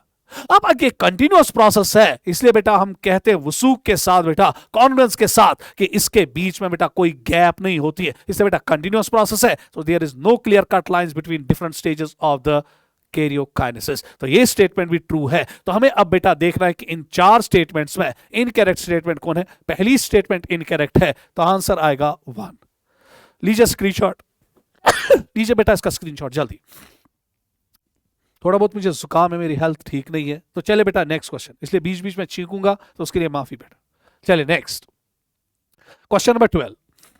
Read the following statement with respect to prophase. अब बेटा मैं prophase की ओर शिफ्ट कर रहा हूं, क्योंकि पहली स्टेज है प्रोफेज। उसके मतलब देखेंगे यहां पे हमें क्या क्या बेटा, एक तो स्टेटमेंट्स देखनी है, लाइन बाय लाइन बेटा हमें क्या क्या सीखना है। आप भी टेक्स्ट बुक की लाइन बेटा बराबर देखिए वहां पे। Prophase is marked by the initiation of condensation of chromatin material. Yes बेटा, यही तो वो फेज है बेटा जहां पे अब क्रोमेटिन अपनी कंडेंसेशन शुरू कर रहा है, ताकि वो क्रोमोसोम में तब्दील हो जाए, ताकि फिर बेटा सिस्टर क्रोमेटिड्स इजिली बेटा एक दूसरे से सेपरेट हो जाए। नहीं तो क्रोमेटिन एक्सटेंडेड फॉर्म में होता है, क्रोमोसोम कंडेंस फॉर्म में होता है, और जो चीज एक्सटेंडेड फॉर्म में रहेगा उसको हम इजिली सेपरेट नहीं कर पाएंगे, उसमें बहुत सारे हिंड्रेंसेस और बैरियर्स आएंगे। तो इसलिए बेटा अब प्रोफेज में क्या होता है, यहां पे बेटा सेल की दिलचस्पी होती है कि वो बेटा पहले क्रोमेटिन को आहिस्ता आहिस्ता किसमें कन्वर्ट करेगा, कंडेंसेशन के जरिए क्रोमोसोम में। तो ये स्टेटमेंट बेटा ठीक है, इसमें कोई परेशानी नहीं। Next, the chromosome material becomes untangled during the process of chromatin condensation. 100% correct। देखिए बेटा अभी जब आपको मैंने क्रोमेटिन दिखाया था, ये उसका न्यूक्लियस है, तो क्रोमेटिन इसमें बेटा बहुत ज्यादा बेटा टैंगल्ड फॉर्म में होता है, बेटा था कर्षित खूरछवाना, जम गठे में होता है, मगर जब ये कंडेंसेशन करता है तो अनटेंगल होता है, एक दूसरे से अलग हो जाता है और अब बेटा क्रोमोसोम के तौर पे अपीयर होता है, ये भी ठीक। उसके बाद duplicated centrosomes begin to move towards opposite poles of the cell and each radiates out microtubules called asters. 100% बेटा करेक्ट, ये स्टेटमेंट भी बेटा ट्रू है। अब देखिए बेटा इसका मतलब क्या हुआ, अगर हम यहां पर देखेंगे ये बेटा एक सेल है जो अब प्रोफेज में है, ये बेटा यहां पे एक सेंट्रोसोम है और ये बेटा अब यहां पे दूसरा सेंट्रोसोम है। अब ये यहां पर बेटा ऐसे माइक्रोट्यूब्यूल्स रेडिएट आउट करेंगे क्योंकि अपोजिट पोल्स पे पहुंच चुके हैं और यही माइक्रोट्यूब्यूल्स जो है ये अब बेटा आगे जाके स्पिंडल फाइबर्स बनाएंगे, ये एक एस्टर कहलाएगा और ये एक एस्टर कहलाएगा और इन दो एस्टर्स को हम बेटा कलेक्टिवली कहते हैं माइटोटिक स्पिंडल या माइटोटिक एपरेटस, आपकी मर्जी बेटा, माइटोटिक एपरेटस भी कहेंगे इसको हम। तो चले बेटा अब आपको पता चला कि एस्टर क्या है और माइटोटिक एपरेटस क्या है, तो क्वेश्चन की ओर वापस आ जाइएगा। Two asters together with spindle fibres for mitotic apparatus. Yes बेटा, सो दैट मींस कि ये स्टेटमेंट भी ट्रू है। तो इस स्टेटमेंट जो है बेटा two asters together with spindle fibres form mitotic apparatus, मेहरबानी करके बेटा इसको 2024 के लिए याद रखिएगा और मेहरबानी करके ये भी याद रखिएगा 2024 के लिए कि एस्टर होता क्या है बेटा। अब चलिए यहां पर सारी की सारी स्टेटमेंट जो है वो करेक्ट है, तो आंसर आएगा 4, ऑल आर करेक्ट। तो क्वेश्चन नंबर 12 का जो आंसर है वो 4 है। हटूंगा बेटा, स्क्रीनशॉट लीजिएगा। आमतौर एक कहावत है, नजर हटी दुर्घटना घटी, तो आप नजर हटी मैं हटा, तो आप बेटा स्क्रीनशॉट लीजिएगा। चलिए next, a student observes the cell under the microscope at the end of prophase. नजर रखिएगा बेटा, एट द एंड है क्योंकि at the end of prophase cell में कुछ होता है बेटा। उसके बाद how many structures given below are not observed. अब अगर ये स्टूडेंट बेटा सेल को माइक्रोस्कोप के नीचे देख रहा है, अब क्वेश्चन ये बोल रहा है कि cell at the end of prophase है, बोलिए जी इसको कौन कौन सा स्ट्रक्चर नहीं मिलेगा। आपकी टेक्स्ट बुक लिखती है बेटा at the end of prophase ER Golgi complex, शाबाश, nucleolus and nuclear membrane disappears, यही तो लिख रही है। सो दैट मींस कि बेटा जब एंड चलेगा प्रोफेज का ये चार चीजें तो इसको नहीं दिखेगी। तो चले बेटा कहां कहां क्या क्या नहीं दिखेगा, न्यूक्लियोलस नहीं दिखेगा, प्लाज्मा मेम्ब्रेन दिखेगा, न्यूक्लियर मेम्ब्रेन नहीं दिखेगा। उसके बाद क्रोमेटिन अब तब्दील हो चुका है ना बेटा क्रोमोसोम में, सो दैट मींस क्रोमेटिन भी नहीं दिखेगा, क्रोमोसोम ये दिखेगा। उसके बाद ER नहीं दिखेगा, गोल्गी कॉम्प्लेक्स नहीं दिखेगा, साइटोप्लाज्म तो दिखेगा, उस बेचारे ने तो कुछ नहीं किया। सो दैट मींस अब देखिए बेटा क्या क्या नहीं देख पाएगा, न्यूक्लियोलस नहीं देख पाएगा, हो गया 1, न्यूक्लियर मेम्ब्रेन नहीं देख पाएगा, हो गया 2, क्रोमेटिन नहीं, क्योंकि बेटा इनिशियली क्रोमेटिन अब किसमें बेटा during eight the end of prophase किसमें कन्वर्ट हुआ, क्रोमोसोम में, इससे क्रोमेटिन नहीं दिखेगा, हो गया 3। उसके बाद बेटा ER नहीं दिखेगा, हो गया 4, और गोल्गी कॉम्प्लेक्स नहीं दिखेगा, हो गया 5। तो देखिए आंसर कहां आपका 5 है, तो आंसर इज 2, क्योंकि सेकंड ऑप्शन में ही 5 लिखा गया। बहुत अच्छा क्वेश्चन है, इस पे नजर रखना बेटा। चलिए स्क्रीनशॉट लीजिएगा इसका। चलिए क्वेश्चन नंबर 14। क्वेश्चन नंबर 14 को अब हम बेटा यहां पे स्टडी करेंगे और देखेंगे यहां पर हमें क्या देखना है, क्योंकि स्टेटमेंट में ला रहा हूं ताकि आपकी टेक्स्ट बुक पे बेटा नजर बढ़ती जाए।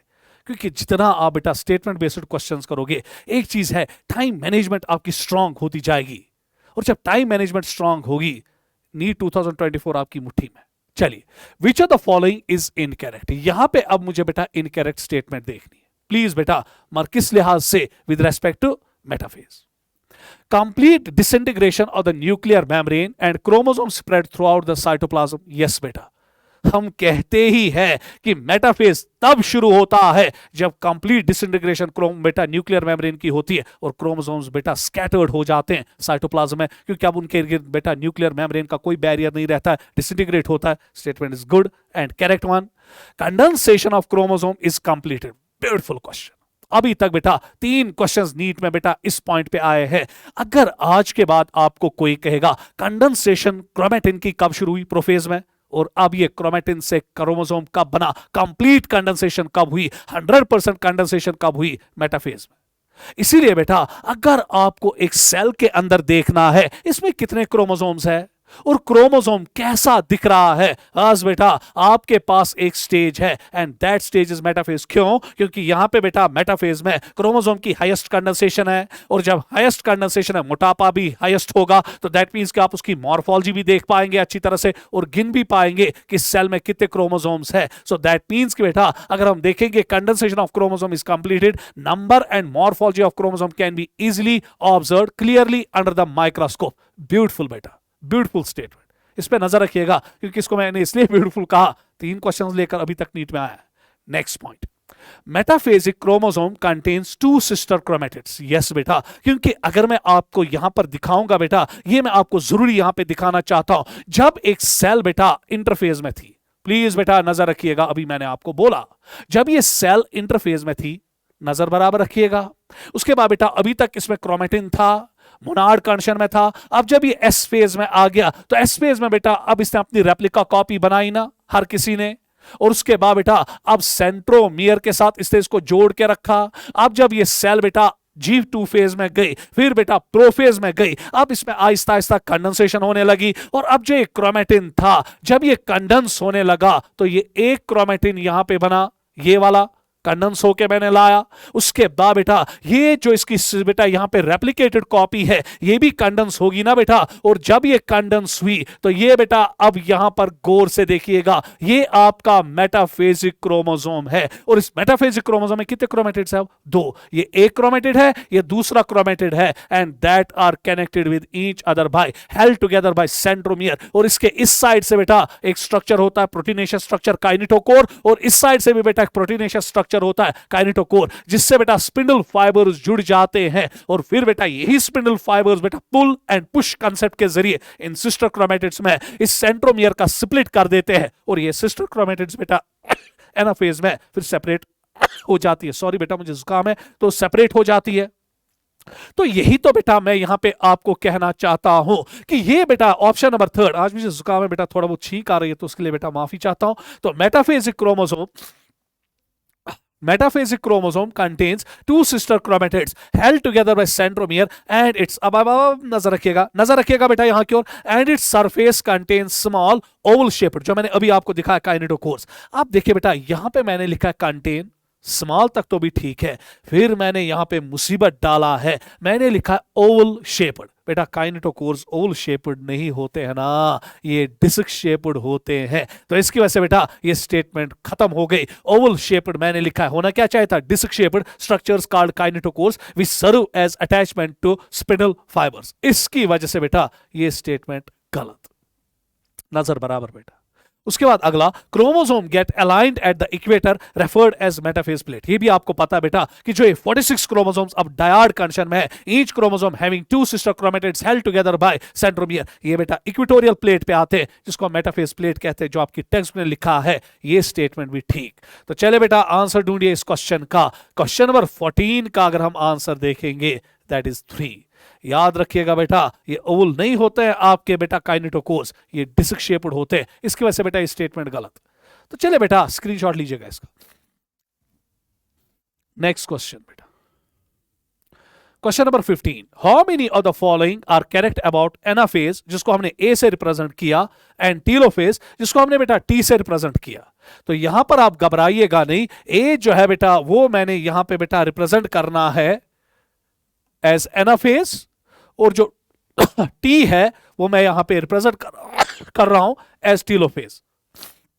तो चले बेटा अब यहां पर नजर रखिएगा, एनाफेज के मतलब हमने कौन कौन सा चीज यहां देखना है? Centromere splits. अभी मैंने कहा कि जो बेटा मेटाफेजिक क्रोमोसोम होता है, जिसमें बेटा सेंट्रोमियर ने हेल्ड किया होता है 2 सिस्टर क्रोमेटिड्स को, वो स्प्लिट कर देता है। बहुत लंबा कंसेप्ट है, उसमें नहीं जाऊंगा बेटा।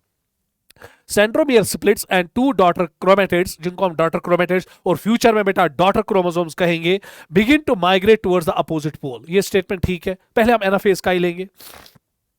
Centromeres are directed towards the equator. ना बेटा, जब यहां पर मैं दिखाऊंगा आपको बेटा, ये जरा गौर से देखिएगा प्लीज बेटा, यहां पे नजर रखिएगा अच्छी तरह से।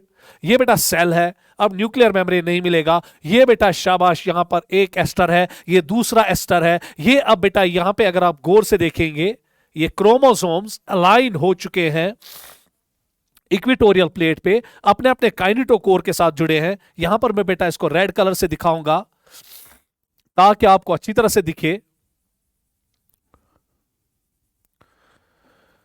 तो होते तो 46 क्रोमोसोम्स है मेटाफेज प्लेट पे बेटा ह्यूमन सेल में। हमने यहां 3 ही दिखाए, जगह नहीं है मेरे पास। तो ये बेटा अब यहां पे आपका अपना अपना काइनेटोकोर है जो सरफेस पे है, डिस्क शेप्ड प्रोटीन। तो ये बेटा अब यहां से स्पिंडल फाइबर आया, ये स्पिंडल फाइबर काइनेटोकोर के साथ जुड़ा, ये स्पिंडल फाइबर बेटा यहां के काइनेटोकोर्स के साथ जुड़ा। आप देखिए बेटा एनाफेज में क्या होता है, गौर से देखिएगा। जो ये आपका बेटा यहां पे गौर से देखिएगा, सेंट्रोमियर में स्प्लिट आया, ये सेंट्रोमियर में स्प्लिट आया, ये सेंट्रोमियर में स्प्लिट आया। पुलिंग एंड पुशिंग हाइपोसिस होती है। जो ये बेटा स्पिंडल फाइबर्स होते हैं डिपॉलीमराइज होते हैं, इनका बेटा लेंथ छोटा होता है और अब ये बेटा काइनेटोकोर को खींच लेते हैं। और जब ये काइनेटोकोर को खींच लेंगे, देखिए बेटा अब यहां पे क्या कंडीशन आएगी, ये एस्टर, ये एस्टर, ये बेटा अब इसने काइनेटोकोर को खींचा तो ये बेटा शाबाश, गौर से देखिएगा बेटा, जो सेंट्रोमियर है, जो स्प्लिटेड सेंट्रोमियर है, गौर से अब यहां पर देखिएगा, ये पोल की ओर डायरेक्टेड है ना। तो ये सेंट्रोमियर, स्प्लिटेड सेंट्रोमियर किसकी ओर बेटा डायरेक्टेड है, पोल की ओर। ये सेंट्रोमियर बेटा किसकी ओर डायरेक्टेड है, पोल की ओर। और जो आर्म्स है, ये बेटा आर्म्स अगर आप देखेंगे ये ट्रेलिंग बिहाइंड है, ये कहां की ओर है, इक्वेटर की ओर। सो अगर अब आप वापस क्वेश्चन की ओर आएंगे तो centromeres are directed towards the equator. गंदी बात है बेटा, they are directed towards the poles. तो ये स्टेटमेंट गलत। नेक्स्ट स्टेटमेंट आइए, centromere forms the leading edge. Yes बेटा, पहले सेंट्रोमियर ही पोल की ओर चला जाता है and arms of the chromosome are trailing behind. Very good statement. Each daughter chromosome contain 1 chromatid. जरा बेटा वापस इस डायग्राम की ओर जाइएगा जो मैंने अभी आपको यहां पर दिखाई। आप जरा गौर से देखिएगा, ये बेटा अभी तक डायड फॉर्म में था, दो क्रोमेटिड से। अब बेटा सिस्टर क्रोमेटिड सेपरेट हुई, अब एनाफेजिक क्रोमोसोम में आपको खाली एक ही क्रोमेटिड मिलेगा ना। गौर से देखिएगा बेटा, खाली एक ही क्रोमेटिड आपको यहां पे मिलता है, जबकि यहां पे कितने क्रोमेटिड से, 2। तो क्या गलत किया है मैंने यहां पे क्वेश्चन में अगर आपको लिखवाया है कि each daughter chromosome contain 1 chromatid, तो this statement is also right.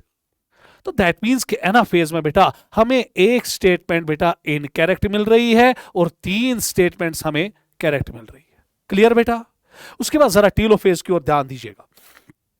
Chromosome reach toward the respective poles. Yes बेटा, क्योंकि जब एनाफेज में बेटा सिस्टर क्रोमेटिड सेपरेट हुई, फिर डिकंडेंसेशन हुई स्पिंडल फाइबर्स की, जो ये डॉटर क्रोमोसोम्स है ये पहुंचेंगे ना अपने पोल पे, और यहां के बेटा डॉटर क्रोमोसोम्स अपने पोल पे पहुंचेंगे। तो very good statement. Chromosome show decondensation and lose their individuality and form chromatid. Yes बेटा, जब प्रोफेज में क्रोमोसोम कंडेंसेशन दिखाता था, टीलोफेज में क्रोमोसोम अब डिकंडेंसेशन दिखाएगा और वापस क्रोमेटिन में तब्दील होगा। उसके बाद chromatin material gets collected at the respective poles. ये स्टेटमेंट भी ठीक, ये स्टेटमेंट भी ठीक। Nuclear membrane, nucleolus, Golgi complex and ER reappears. ये भी ठीक बेटा। सो दैट मींस कि अगर हम देखेंगे टीलोफेज में 4 के 4 स्टेटमेंट जो है वो करेक्ट है। तो ढूंढिए बेटा अब हमें क्या करना है, how many of the following statements are correct. और बेटा यहां पे कितनी करेक्ट है, 3। यहां पे कितनी करेक्ट है, 4। तो चले बेटा ए में आपको 3 आना चाहिए, टी में 4 आना चाहिए। और बेटा ये आपका ऑप्शन यहां पे बना सेकेंड, क्योंकि एनाफेज में 3 स्टेटमेंट्स करेक्ट है और टीलोफेज में 4 के 4 स्टेटमेंट्स करेक्ट है। क्लियर बेटा। चलिए नेक्स्ट क्वेश्चन। चलो बेटा, ये आपके टेक्स्ट बुक की डायग्राम्स है, इस पे आपको आइडेंटिफाई करना है कि प्रोफेज कौन है, मेटाफेज कौन है, एनाफेज कौन है और टीलोफेज कौन है।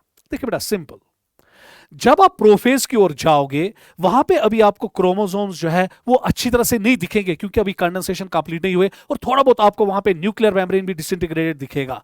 ये बेटा सी पे आप अगर कोर से देखेंगे, सी जो है ये चीख चीख के कहता है मैं पी हूं, पी का मतलब प्रोफेज। उसके बाद अगर आप देखेंगे मेटाफेज में जो मेन प्रॉपर्टी होती है, chromosomes get aligned at equator. देखिए कहां पे इक्वेटर में, ये है बेटा। सो बी जो है वो मेटाफेज को डिपिक्ट कर रहा है। उसके बाद बेटा अगर आप गौर से देखेंगे यहां पे अब जो ये डॉटर क्रोमोसोम्स है, सिस्टर क्रोमेटिड सेपरेट हो रहे हैं और अपने अपने पोल्स की ओर जा रहे हैं, तो ये चीख चीख के कहता है A for a, A for A for anaphase, मैं एनाफेज हूं। Ina that thayu yaad a tat as byakan diagram pat when you surround a for anaphase tat go a for anaphase ना ये बेटा अब इत्तेफाकन लग गया यहाँ पे। उसके बाद बेटा अब यहाँ पर देखिएगा साइटोकाइनेसिस हो रही है, क्रोमोसोम बेटा न्यूक्लियर मेम्ब्रेन रीअपियर हो चुका है क्रोमेटिन के इर्द गिर्द, तो this D represents T, that means telophase. तो चले बेटा देखिए कहां पे एनाफेज, मेटाफेज, प्रोफेज, टीलोफेज, सीधे बेटा आपका ऑप्शन नंबर 3 यहां पर है, इसी को आप आंसर देंगे। सो क्वेश्चन नंबर 16 का जो ऑप्शन है वो 3 है। नेक्स्ट, अब बेटा इस क्वेश्चन पे नजर रखिएगा, मेरा दिल कहता है ये क्वेश्चन बेटा आने के चांसेस है, क्योंकि इवेंट्स जो है अगर आप पिछले साल भी देखेंगे बहुत सारे क्वेश्चंस ऐसे आए थे जहां पे सीक्वेंस ऑफ इवेंट्स को डिस्कस किया गया था और फिर बेटा उनको आपको अरेंज करके रखना था ऑर्डर में। तो हैफाजर्ड्स बेटा यहां पे है सीरीज ऑफ इवेंट्स, अब आपको उनको अरेंज करके रखना है। रीड द गिवन इवेंट्स, इसलिए मैं थोड़ा बहुत पीछे चलूंगा ताकि बेटा आपको भी इस पे नजर पड़े। तो मेरा खाली पेन बेटा आगे आपको दिखेगा। Read the given events and select the correct sequence of their occurrence. पढ़िए इन इवेंट्स को और बोलिए कि इनकी करेक्ट सीक्वेंस अब क्या होनी चाहिए। तो चले बेटा सबसे पहले अब हम देखेंगे यहां पे क्या करना है, movement of centrioles towards opposite poles. देखिए बेटा आपको यहां पे देखना है prophase, metaphase, anaphase, telophase. Movement of centriole towards opposite poles जो है वो प्रोफेज है। वो इथे पे क्वेश्चन करो बेटा अच्छा कगी पानी करें ये कार ए बेटा यहां पे थोड़ा बहुत अपनी ये नहीं बेटा हम हस्ती दिखानी है कि मैं हूं ना, आप कुछ नहीं हो, आप स्टूडेंट हो, मैं भी बेटा स्टूडेंट हूं, पर थोड़ा आपसे बड़ा, थोड़ा क्या बहुत ही आपसे बड़ा हूं। इसे बेटा कभी नहीं कहना चाहिए कि मुझे सब कुछ आता है। मेहरबानी करके बेटा इस क्वेश्चन को कैसे सॉल्व किया जाएगा। Movement of centriole towards opposite pole, ये आपको पता है ये प्रोफेज में होता है। उसके बाद बेटा disappearance of nucleolus and nuclear membrane, ये भी आपको पता है प्रोफेज में होता है। इसी तरह बेटा इस क्वेश्चन को करना है। स्प्लिट ऑफ सेंट्रोमियर्स, ये आपको पता है एनाफेज में हो रहा है। उसके बाद बेटा alignment of chromosomes eight equator, ये आपको पता है प्रोफेज में हो रहा है। इन क्वेश्चंस को इसी तरह करना होता है, यहां पे कोई बेटा अपनी मास्टरी नहीं करनी है। उसके बाद बेटा decondensation of chromosome to chromatin material, ये आपको पता है टीलोफेज में होता है। Separation of two chromatids of a chromosome, ये आपको पता है ये भी एनाफेज में होता है। अब आपको बेटा अपनी सीक्वेंस पता है ना, प्रोफेज, मेटाफेज, एनाफेज, टीलोफेज। अब देखेंगे बेटा प्रोफेज में 2 इवेंट्स हो रही है ना, पर इन 2 इवेंट्स में अब देखना है ना पहले मूवमेंट होता है कि डिसअपियरेंस होता है। बेटा डिसअपियरेंस होता है eight the end of prophase, तो इससे बेटा पहले ए आएगा, ए के बाद बेटा बी आएगा, इसमें अब कोई सेकंड थॉट नहीं है। उसके बाद बेटा अब आपको पता है मेटाफेज है, तो देखिए बेटा मेटाफेज कहां पर आपका लगा हुआ है, क्या कोई इवेंट यहां पर है जो बेटा आपकी मेटाफेज में है? यस बेटा, अगर हम देखेंगे ये आपकी मेटाफेज में यहां पे इवेंट है, alignment of chromosome eight equator, ये मेटाफेज में होता है ना, मैंने यहां पी लिखा था सॉरी उसके लिए, तो ये मेटाफेज है। अब जरा गौर से देखिएगा, सो दैट मींस कि अलाइनमेंट ऑफ क्रोमोसोम, प्रोफेज के बाद बेटा मेटाफेज आता है, तो इसके बाद बेटा आपका डी आएगा। तो चले बेटा उसके बाद मेटाफेज के बाद आपको पता है एनाफेज आएगा, मगर एनाफेज में बेटा पहले स्प्लिट होगा, उसके बाद बेटा सिस्टर क्रोमेटिड सेपरेट होंगे। तो स्प्लिट है ना बेटा यहां पे, तो सी, और उसके बाद एनाफेज में ना सेपरेशन, तो फिर बेटा शाबाश क्या आएगा? एफ। उसके बाद बेटा एंड पे आपका टीलोफेज आएगा, तो टीलोफेज किसको डिपिक्ट कर रहा है? ई। बस बेटा बहुत ही आसान तरीके में 1 मिनट में एक क्वेश्चन बेटा आपका कंप्लीट होगा। नहीं तो जब आप सीधे इसको बेटा एक एक करके करते हो आपको बहुत परेशानी होती है। तो इससे बेटा पहले इवेंट्स लिखो कहां कहां पे होती है, फिर उसको सिंक्रोनाइज करके रखो। तो चले बेटा अब यहां पर देखिएगा A B D C F E, ये फंसा आपका आंसर 2। तो क्वेश्चन नंबर 17 का जो ऑप्शन है वो 2 है। इन पे नजर रखना बेटा इस क्वेश्चन पे। पता है जनरल क्वेश्चन मैंने क्यों दिया? क्योंकि पहले मैंने एक एक करके सारे फेजेस पढ़ाए, फिर उन तमाम फेजेस के लिए बेटा एक कैलकुलेटिव क्वेश्चन लाया जो आपके सामने। तो चालाकी यही करनी है हर किसी के लिए बेटा, आपको देखना है कि मूवमेंट ऑफ सेंट्रियोल कहां हो रहा है, डिसअपियरेंस ऑफ न्यूक्लियस कहां हो रहा है। अब यहां भी प्रोफेज आया ना, यहां भी प्रोफेज आया, अब आप बेटा तजुजुम में पढ़ोगे क्या मैं पहले ए को लाऊं कि बी को लाऊं? आपको पता है बेटा at the end of prophase जो सेंटर बेटा न्यूक्लियर मेम्ब्रेन है और न्यूक्लियस वो डिसअपियर होता है, तो इससे बेटा पहले ए आएगा उसके बाद बी। उसके बाद अगर आप गौर से देखेंगे यहां पे आपको एनाफेज रिलेटेड 2 स्टेटमेंट्स आ रही है, स्प्लिट और उसके बाद बेटा सेपरेशन। बेटा गड़गसना स्प्लिट थिलीगा सा ना सिस्टर क्रोमेटिड सेपरेट, इससे पहले आएगा उसके बाद एनाफेज में ही आएगा। इन पॉइंट्स पे बेटा नजर रखिएगा, क्योंकि इस क्वेश्चन को मुझे पता आपको कम से कम 3 मिनट लगते हैं, 2 मिनट लगते हैं, इसकी वजह से बेटा आपको कम से कम 1 ही मिनट लगेगा और 1 मिनट बच पाएगा जो मिनट आप फिर डाइवर्ट करोगे बेटा फिजिक्स या केमिस्ट्री की ओर। नेक्स्ट क्वेश्चन बेटा, तो याद रखिए क्वेश्चन नंबर 17 में हटा, इसका स्क्रीनशॉट लीजिएगा, 2 आंसर इसका। चलिए बेटा बहुत अच्छा क्वेश्चन, ब्यूटीफुल क्वेश्चन। अब यहां पे question number 18, if a cell 2n is equal to 8, एक डिप्लॉयड सेल है और उसमें क्रोमोसोम नंबर बेटा आपका 8 है, undergoes mitosis, ये माइटोसिस कर रहा है, how many daughter chromosomes will be observed once the centromere splits and sister chromatids separate to move towards opposite poles?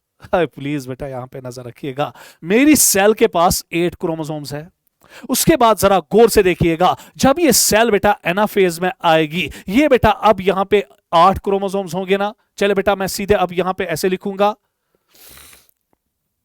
8 के 8 ही बनाएंगे, कोई परेशानी नहीं है, सेल को थोड़ा बहुत बड़ा बनाएंगे, ये पहला क्रोमोसोम, ये दूसरा क्रोमोसोम, ये तीसरा क्रोमोसोम, चौथा, पांचवा, छठा, सातवां दिखाएंगे यहां पे, और ये 8वां। प्लीज बेटा अब यहां पे नजर रखिएगा, सो दैट मींस कि 8 क्रोमोसोम्स है, सारे के सारे डायड कंडीशन में है, मगर बेटा फिर जब ये सेपरेट हो जाएंगे, 8 ऊपर जाएंगे ना क्रोमेटिड, सिस्टर क्रोमेटिड्स, 8 नीचे जाएंगे ना, सो हो गया ना बेटा 8 ये 8 ये, तो कितने कुल मिला के सिस्टर क्रोमेटिड्स है, क्योंकि ये यहां पे लिखता है ना बेटा हाउ मेनी डॉटर क्रोमोसोम्स, क्योंकि जो स्प्लिटेड सिस्टर क्रोमेटिड्स है ये फ्यूचर में डॉटर क्रोमोसोम्स बनेंगे ना, तो इसलिए बेटा 8 ऊपर 8 नीचे, कुल मिला के 16, तो आंसर कितना आएगा 16।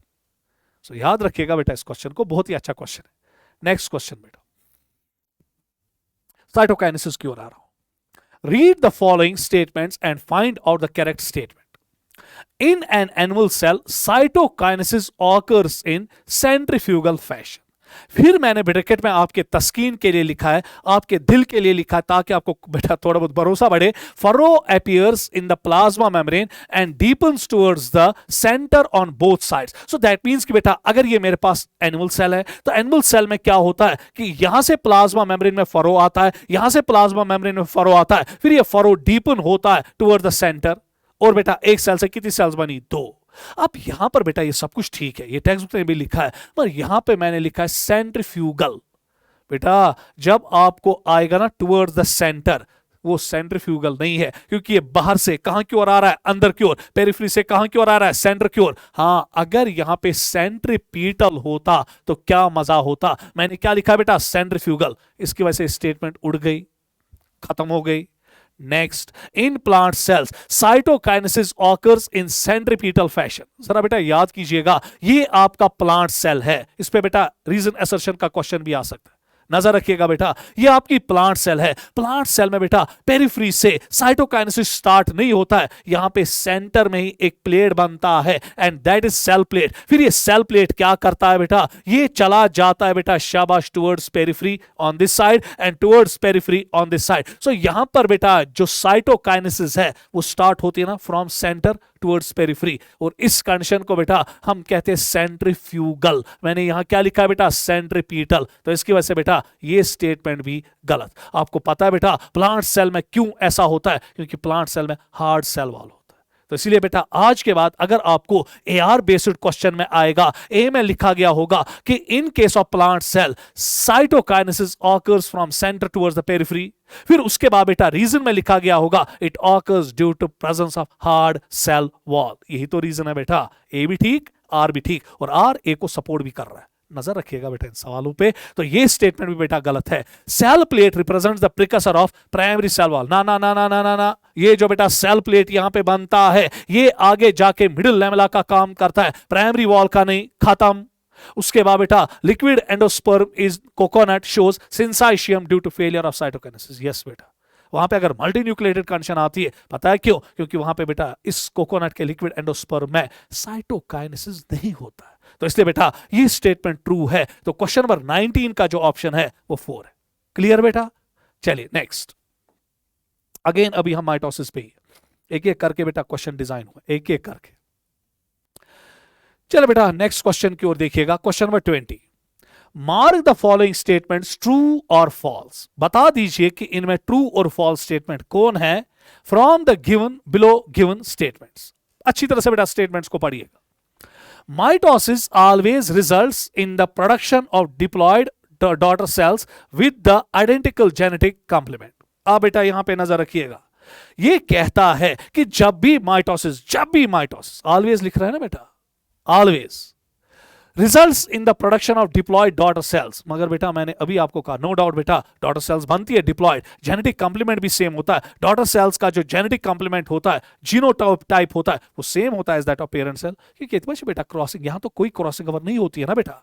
पर अब क्वेश्चन ये उठता है कि ऑलवेज ना बेटा, अभी मैंने कहा कि जो सोशल इंसेक्ट्स है, ड्रोन्स है, हैप्लॉइड होते हैं और उनमें भी माइटोसिस होता है। ऑलवेज नहीं होना चाहिए था। अगर यहां पे बेटा माइटोसिस कैन लिखा होता तो ठीक था, मैंने ऑलवेज लिखा है ना, तो देखिए बेटा एक लफ्ज अंग्रेजी खाली मैंने चेंज किया है, ऑलवेज कैन के बजाय ऑलवेज लाया है, तो एट दैट टाइम बेटा ये स्टेटमेंट गलत। बेटा देखिए कितना ख्याल आपको अपने नीट के बेटा पेपर में रखना पड़ेगा जब आप ये स्टेटमेंट बेस्ड क्वेश्चंस वहां पे डील करोगे। पूरी नजर रखनी पड़ेगी बेटा, पैनी नजर रखनी पड़ेगी आपको बेटा नीट 2024 के पेपर पे, क्योंकि पिछले साल अगर आपने बायोलॉजी का पेपर देखा था, यही तो एग्जामिनर ने बेटा खेला था आपके साथ। चलिए next, growth of unicellular and multicellular organism is due to mitosis. अगर ये क्वेश्चन आएगा, मुझे पूरा यकीन है आप सारे बेटा इसको ट्रू करोगे। हाँ बेटा यहां पे लिखा है ना यूनिसेल्यूलर, और बेटा जो यूनिसेलुलर ऑर्गेनिजम्स होते हैं, जो ही उनमें बेटा माइटोसिस होता है तो वो एक सेल से दो सेल्स बनते हैं। माइटोसिस का कोई रोल बेटा यूनिसेलुलर ऑर्गेनिजम्स में नहीं होता है, तो यहां पर बेटा स्टेटमेंट गलत। ठीक, हाँ खाली मल्टीसेलुलर ऑर्गेनिज्म में माइटोसिस जो है वो ग्रोथ का बेटा रोल अदा करता है, यूनिसेलुलर ऑर्गेनिज्म में ग्रोथ का रोल अदा नहीं करता है ना बेटा। चलिए next, disturbance in the nucleocytoplasmic ratio leads to cell division. 100% बराबर। सो बेटा आपको पता है सेल कब डिवाइड करती है, जब उसके न्यूक्लियर साइटोप्लाज्मिक रेशियो पे बेटा असर पड़ता है, चेंज आता है, उसमें डिस्टर्बेंस जब होती है तो सेल बेटा उस डिस्टर्बेंस को खत्म करने के लिए, रेस्टोर करने के लिए, न्यूक्लियर साइटोप्लाज्मिक डिवीजन को रेस्टोर करने के लिए सेल डिवाइड करती है। ब्यूटीफुल स्टेटमेंट बेटा, इस पे आप 2024 के लिए नजर रखिएगा। Next, cells of inner lining of gut, नजर रखना है बेटा स्टेटमेंट पे भी। Blood cells, epithelial cells in animals and meristematic tissue, apical and lateral cambium जिसमें आता है बेटा, इसको हम ब्रैकेट में रखेंगे। In plant show cell cycle throughout their life cycle. 110% true statement. तो चले बेटा अब देखिए FFTT कहां पे है आपका ऑप्शन बेटा, ऑप्शन तीसरा FFTT। तो क्वेश्चन नंबर 20 का आंसर 3। क्लियर हो रहा है बेटा। तो इसके साथ आपका माइटोसिस कंप्लीट हुआ। Now we will move towards the बेटा मियोसिस। अब नजर रखिएगा बेटा, मियोसिस में थोड़ा बहुत आपको बहुत गड़बड़ होता है। खाली इतना याद रखो बेटा, अगर हम फंडा मियोसिस का देखेंगे, ये मेरे पास बेटा यहां पे सेल है। प्लीज बेटा अब यहां पे नजर रखिएगा, क्योंकि मियोसिस में आपको बहुत ज्यादा गड़बड़ हो जाता है, जिसकी वजह से बेटा आपके क्वेश्चंस बेटा बहुत सारे गलत होते हैं। सबसे पहले ये नजर रखिएगा, ये बेटा मियोसिस है। चले बेटा ये इंसान की सेल है और 46 बेटा इसमें क्रोमेटिन है, क्योंकि अभी इंटरफेज में है, क्योंकि न्यूक्लियर मेम्ब्रेन आपको दिख रहा है तो सेल लॉजिकली बेटा इंटरफेज में है। तो चले बेटा अब इसके पास कुल मिला के 46 क्रोमेटिन है। मैं 4 क्रोमेटिन पे आप दिखाऊंगा। एज्यूम करो कि सर 46 क्रोमेटिन पे काम कर रहा है, मैं 4 पे यहां पे काम करूंगा। उसके बाद बेटा अब देखिए यहां पे क्या हुआ। अब जो मियोसिस है इसमें भी बेटा इंटरफेज होता है। अब क्वेश्चन ये उठेगा कि सर जो मियोसिस है, हमने बचपन से ही सुना है कि मियोसिस जो है ये 2 फेजेस में होता है, मियोसिस 1 एंड मियोसिस 2। सर ये तो हम बचपन से ही पढ़ के आए। हाँ बेटा ठीक पढ़ा है ना। और इसीलिए जब मियोसिस कंप्लीट होता है, एक सेल से 4 सेल्स बनती है। और यहां पे बच्चों को कोई कांसेप्ट ही नहीं होता है कि मियोसिस में हैप्लॉइड डिवीजन कब है, डिप्लॉइड सॉरी बेटा फिर इक्वेशनल डिवीजन कब है, रिडक्शनल डिवीजन कब है, उसके बाद क्रोमोसोम जो है कहां पे मियोसिस फर्स्ट में क्या सेपरेट होता है, मियोसिस सेकंड में क्या सेपरेट होता है, किसमें क्या क्रोमोसोम नंबर रहता है, किसमें क्या क्रोमेटिन नंबर रहता है, नहीं पता होता है बच्चों को। बहुत ज्यादा कंफ्यूजन यहां पे। तो इस चार्ट से बेटा आपका कंफ्यूजन बेटा विद इन बेटा मिनट्स बेटा आपका क्लियर इंशाल्लाह हो जाएगा। जरा गौर कीजिएगा बेटा, आप अगर मियोसिस 1 और मियोसिस 2 है, जिसको हम मिलजुल के बेटा मियोसिस कहते हैं, क्योंकि इसके 2 फेजेस है। सर इंटरफेजेस कितने होंगे बेटा, इंटरफेज खाली एक बार होता है, वो भी बेटा मियोसिस 1 से पहले। क्योंकि मियोसिस 1 और मियोसिस 2 में इंटरफेज नहीं होता है। सो दैट मींस कि बेटा ऐसा नहीं है कि मियोसिस 1 का अपना इंटरफेज है, मियोसिस 2 का अपना इंटरफेज है, ना बेटा, इंटरफेज खाली एक ही बार होता है। So there is one cycle of DNA replication बेटा in meiosis, but there are two cycles of division, one is during meiosis 1 and another is during meiosis 2। इसलिए बेटा 4 सेल्स तो बनी। अब देखिए यहां पे इंटरफेज में क्या होगा, अच्छी तरह से बेटा यहां पर देखिएगा, ये भी अपनी रेप्लिका कॉपी बनाएगा, ये भी अपनी रेप्लिका कॉपी बनाएगा, ये भी अपनी रेप्लिका कॉपी बनाएगा, ये भी अपनी रेप्लिका कॉपी बनाएगा, और उसको पकड़ के रखेगा बेटा किसके साथ, अपने सेंट्रोमियर के साथ। अगेन कहानी वही, डीएनए कंटेंट डबल हुआ, क्रोमोसोम नंबर क्या रहा, सेम। उसके बाद बेटा अब यहां पर देखिएगा मियोसिस 1 में अब क्या गुल खिलेंगे। मियोसिस 1 में बेटा अब यहां से 2 सेल्स बनेगी, प्लीज बेटा नजर रखिएगा। सो यहां पे 2 डॉटर सेल्स बनेगी, पर अब क्वेश्चन ये उठेगा सर उन डॉटर सेल्स में क्या होगा। जरा गौर से देखिएगा, यहां पे कितने क्रोमोसोम्स थे बेटा, 46। अब बेटा यहां पे 23 क्रोमोसोम आएंगे, यहां पे 23 क्रोमोसोम आएंगे, पर मैं इनको 2 तरीके बेटा यहां पे दिखाऊंगा। ये एक क्रोमोसोम, ये दूसरा क्रोमोसोम, ये एक क्रोमोसोम, ये दूसरा क्रोमोसोम, और ये डिपिक्ट कर रहे हैं ना बेटा, क्योंकि 46 क्रोमोसोम यहां पे डिपिक्ट कितने कर रहे थे, 4 क्रोमोसोम से मैं डिपिक्ट कर रहा था। अब जरा बेटा जब ये अब मियोसिस 1 करेगा, अच्छा होमोलॉगस क्रोमोसोम्स क्या आगे सेपरेट, क्योंकि होमोलॉगस क्रोमोसोम्स बेटा आपको पता होना चाहिए, हर किसी होमोलॉगस क्रोमोसोम में एक क्रोमोसोम बेटा फादर का होता है और एक क्रोमोसोम मदर का होता है। सो दैट मींस कि बेटा जो आपकी सेल्स में 46 क्रोमोसोम्स है वो बेटा आपके अपने नहीं है, उसमें 23 क्रोमोसोम आपके मामा के हैं और 23 क्रोमोसोम आपके पापा के। और जब बेटा मियोसिस 1 होता है, मियोसिस फर्स्ट में क्या होता है कि होमोलॉगस क्रोमोसोम पेयर करते हैं, पापा का क्रोमोसोम नंबर 1 मामा का क्रोमोसोम नंबर 1 पेयर करता है, पापा का क्रोमोसोम नंबर 2 मामा का क्रोमोसोम नंबर 2 पेयर करता है, so on and so on. मामा का सेक्स क्रोमोसोम पापा के सेक्स क्रोमोसोम के साथ पेयर करता है और 23 पेयर्स बनते हैं। और इस मियोसिस 1 में क्या होता है कि जो होमोलॉगस क्रोमोसोम्स है ये फिर सेपरेट हो जाते हैं, जिसकी वजह से 23 एक सेल में आते हैं और 23 एक सेल में आते हैं। मगर अभी भी हर किसी सेल में जो क्रोमोसोम है उसमें 2 क्रोमैटिड्स है that are held together by, शाबाश शाबाश शाबाश, बाय सेंट्रोमियर। सो इसी से बेटा हम कहते हैं कि जो मियोसिस 1 है ये रिडक्शनल डिवीजन है, क्योंकि यहां पर बेटा अगर आप देखेंगे क्रोमोसोम नंबर जो है वो 46 से कहां की ओर आया, 23। पर याद रखिएगा बेटा हर कोई क्रोमोसोम जो अब बेटा इस सेल में है, इस सेल में है, नो डाउट बेटा ये अभी तक डिप्लॉयड था, अब ये सेल हैप्लॉयड बनी, ये सेल भी हैप्लॉयड बनी, इसलिए रिडक्शन डिवीजन कहलाया। पर यहां पे क्रोमोसोम अभी भी डायड फॉर्म है ना, having 2 chromatids। उसके बाद बेटा अब जब मियोसिस सेकंड यहां पे होगा, देखिए बेटा मियोसिस सेकंड में क्या होगा, अब जो ये सिस्टर क्रोमैटिड्स है ये सेपरेट हो जाएंगे, और जब ये सिस्टर क्रोमैटिड्स बेटा यहां पे सेपरेट हो जाएंगे, जरा अब मुझे यहां पर बेटा खुदा के लिए बोलिएगा, अब यहां से बेटा कितनी सेल्स बनेगी, 2, यहां से भी कितनी सेल्स बनेगी, 2। जरा गौर कीजिएगा बेटा, तेजी के साथ पढ़ा रहा हूं क्योंकि फिनिशिंग टच सीरीज है, बहुत सारे बच्चों को एक कंसेप्ट होगा, पर कुछ बच्चे ऐसे होंगे जो बेटा यहां पे पूरे कंसेप्चुअली स्ट्रांग नहीं होंगे।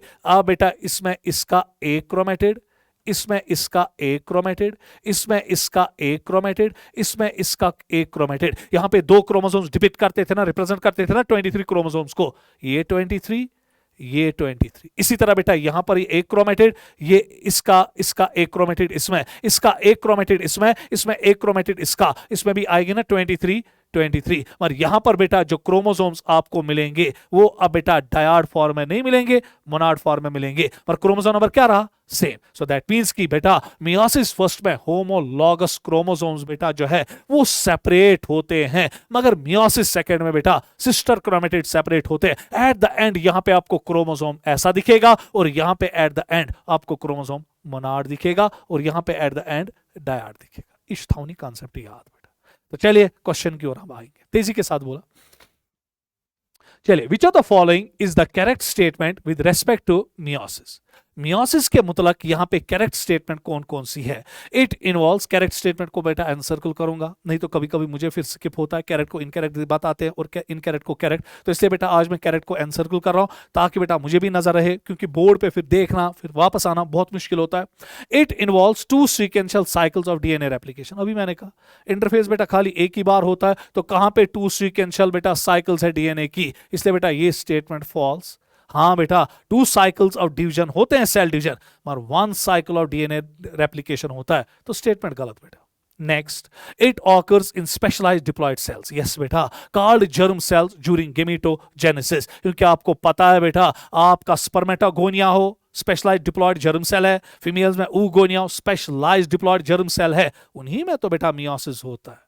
ये तो यूनिक बेटा प्रोसेस है जो इन गेमीट सेल्स बेटा, जो इन जर्म सेल्स में होता है, चाहे वो स्पर्मेटोगोनिया डिप्लॉयड है, चाहे वो बेटा oogonia डिप्लॉयड है। तो ट्रू है, both meiosis first and second are reductional division. हाँ बेटा, meiosis first is reductional division, second is equational division. तो अच्छा बेटा, वहां पे क्रोमोसोम नंबर क्या रहता है? सेम, क्योंकि at the end of meiosis first हर किसी सेल का 23 क्रोमोसोम होता है, और at the end of meiosis second वहां पे क्रोमोसोम नंबर 23 रहता है। So meiosis second is a equational division. ये सिमिलर तरीके से बिहेव करता है जैसे माइटोसिस बिहेव करता है। तो इसलिए बेटा ये स्टेटमेंट यहां पे इसकी वजह से फॉल्स। उसके बाद, मियोसिस डज नॉट, नजर बराबर रखिएगा, meiosis does not play an important role in variation and evolution. ना बेटा, मियोसिस जो है ये इंतहाई इंपॉर्टेंट रोल अदा करती है किसमें बेटा? एवोल्यूशन में। क्योंकि मियोसिस जब है, मियोसिस जो है उसमें बेटा क्रॉसिंग ओवर होती है, क्रॉसिंग ओवर में बेटा वेरिएशंस आती है, वेरिएशन से एडेप्टेशंस होती है, एडेप्टेशन से एवोल्यूशन होती है। सो दैट मींस कि बेटा जो ये स्टेटमेंट कहती है meiosis does not play an important role in variation and evolution, ये स्टेटमेंट भी बेटा इसमें गलत है। मगर यहां पर बेटा ऑप्शंस इसके अब आपको देखना है करेक्ट स्टेटमेंट कौन है। पहला फॉल्स, तीसरा भी फॉल्स, चौथा भी फॉल्स, दूसरा ट्रू। तो आंसर बेटा आएगा ट्रू। इसका बेटा स्क्रीनशॉट लीजिएगा। क्वेश्चन नंबर 21 का जो आंसर है वो ट्रू है। ट्रू स्टेटमेंट इसमें आपको देखनी है। नेक्स्ट क्वेश्चन बेटा, चलिए, in sexual reproduction A results in development of haploid phase while as B restores the diploid phase. देखिए बेटा, सेक्सुअल रिप्रोडक्शन में आपको पता है कि जो जर्म सेल्स होती है डिप्लॉयड होती है, मगर उनको जरूरी हैप्लॉइड बनाना पड़ता है ताकि जब बेटा फ्यूजन हो जाए स्पर्म और ओवम का, तो बेटा जो क्रोमोसोम नंबर है वो रेस्टोर रहे फ्रॉम जनरेशन टू जनरेशन। इसलिए बेटा इसमें अगर हम देखेंगे A जो है वो रिप्रेजेंट करता है मियोसिस को, और जो बी है वो रिप्रेजेंट करता है फर्टिलाइजेशन को। तो आंसर इज 4। बहुत ही आसान क्वेश्चन है, इसमें बेटा नजर। Next question, very good question. देखिए बेटा, अब आपको पता होना चाहिए कि जो मियोसिस फर्स्ट है, प्लीज बेटा अब यहां पे नजर रखिएगा, मियोसिस फर्स्ट जो है इसको भी बेटा हम डिवाइड करते हैं प्रोफेज फर्स्ट, नजर, metaphase first, anaphase first and telophase first. उसके बाद बेटा जो ये प्रोफेज फर्स्ट है बहुत ही लेंथी बेटा फेज है, और बहुत ही कॉम्प्लिकेटेड फेज है, और बहुत ही बेटा वेल कॉम्प्लेक्स फेज है देन प्रोफेज ऑफ माइटोसिस। और इसमें बेटा अगर आप देखोगे सबसे पहले लेप्टोटीन, इस पे बेटा सीक्वेंस पे नजर रखना, फिर जाइगोटीन, फिर पैकेटीन, फिर डिप्लोटीन, और फिर एंड पे बेटा डायकाइनेसिस। तो इस सीक्वेंस को बेटा मेहरबानी करके नीट के लिए याद रखिएगा। इसलिए बेटा मैंने यहां पे सीक्वेंस लाई है, leptotene, zygotene, pachytene, diplotene, diakinesis, यही तो सीक्वेंस बेटा आपको याद रखनी है। उसके बाद बेटा अब लेप्टोटीन में कुछ इवेंट्स होती है, जाइगोटीन में कुछ इवेंट्स होती है, पैकेटीन में कुछ इवेंट्स होती है, डिप्लोटीन में कुछ इवेंट्स होती है, डायकाइनेसिस में कुछ इवेंट्स होती है। मेरा दावा है बेटा इन इवेंट्स में आपको कोई ना कोई क्वेश्चन बेटा नीट में मिलेगा, कोई ना कोई स्टेटमेंट बेटा नीट में मिलेगी। इसलिए मेहरबानी करके बेटा यहां पे आप नजर रखिएगा। देखिए बेटा लेप्टोटीन जब आपने पढ़ा वहां पे बेटा इनिशिएशन होती है, शाबाश, क्रोमोसोम की कंडेंसेशन की, और बेटा क्रोमेटिन की कंडेंसेशन की, और अब आपको क्रोमोसोम बेटा दिखने लगता है अंडर द माइक्रोस्कोप। तो देखिए बेटा कहां पे लिखा है, chromosomes become visible under light microscope. So leptotene जो ए है उसके साथ आप मैच करेंगे 3 को।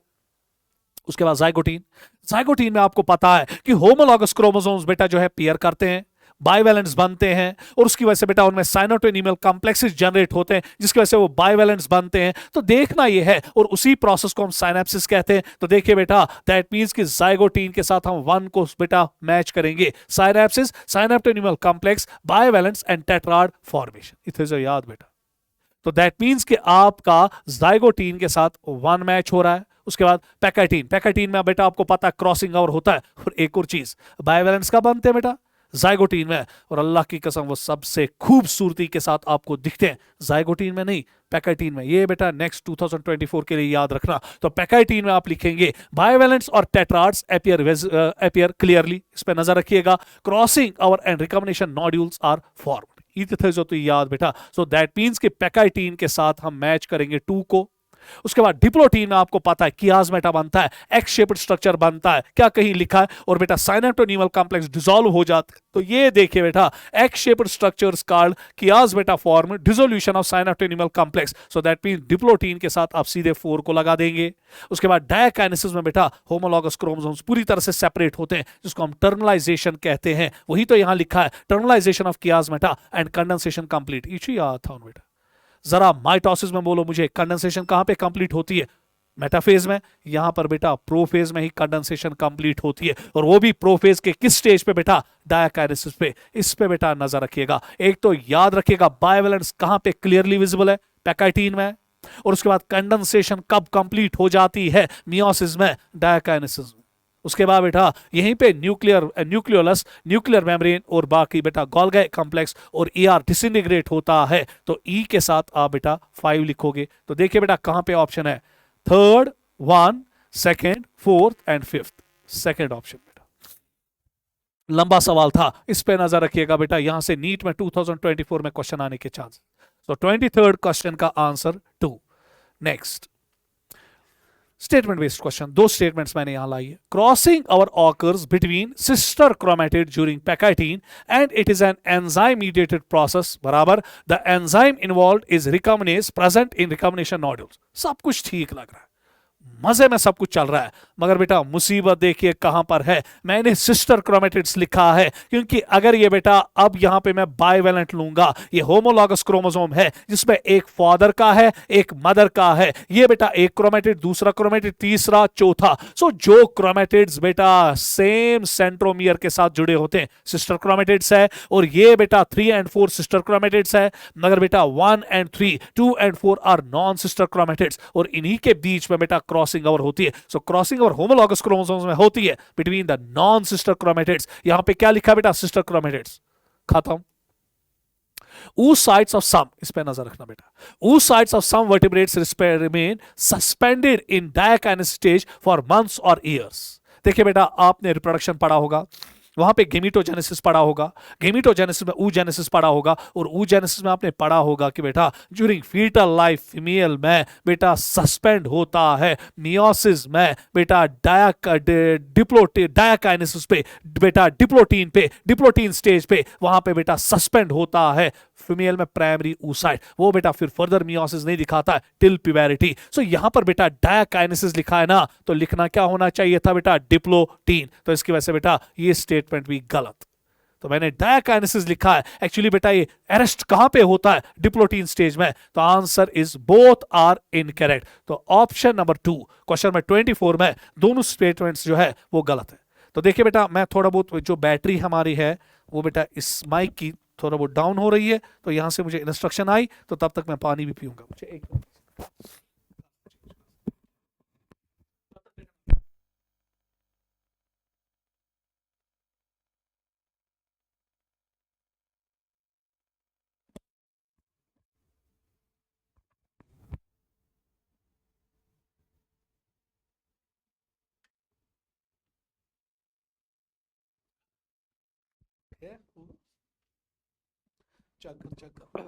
हेलो हेलो हेलो चलान छे?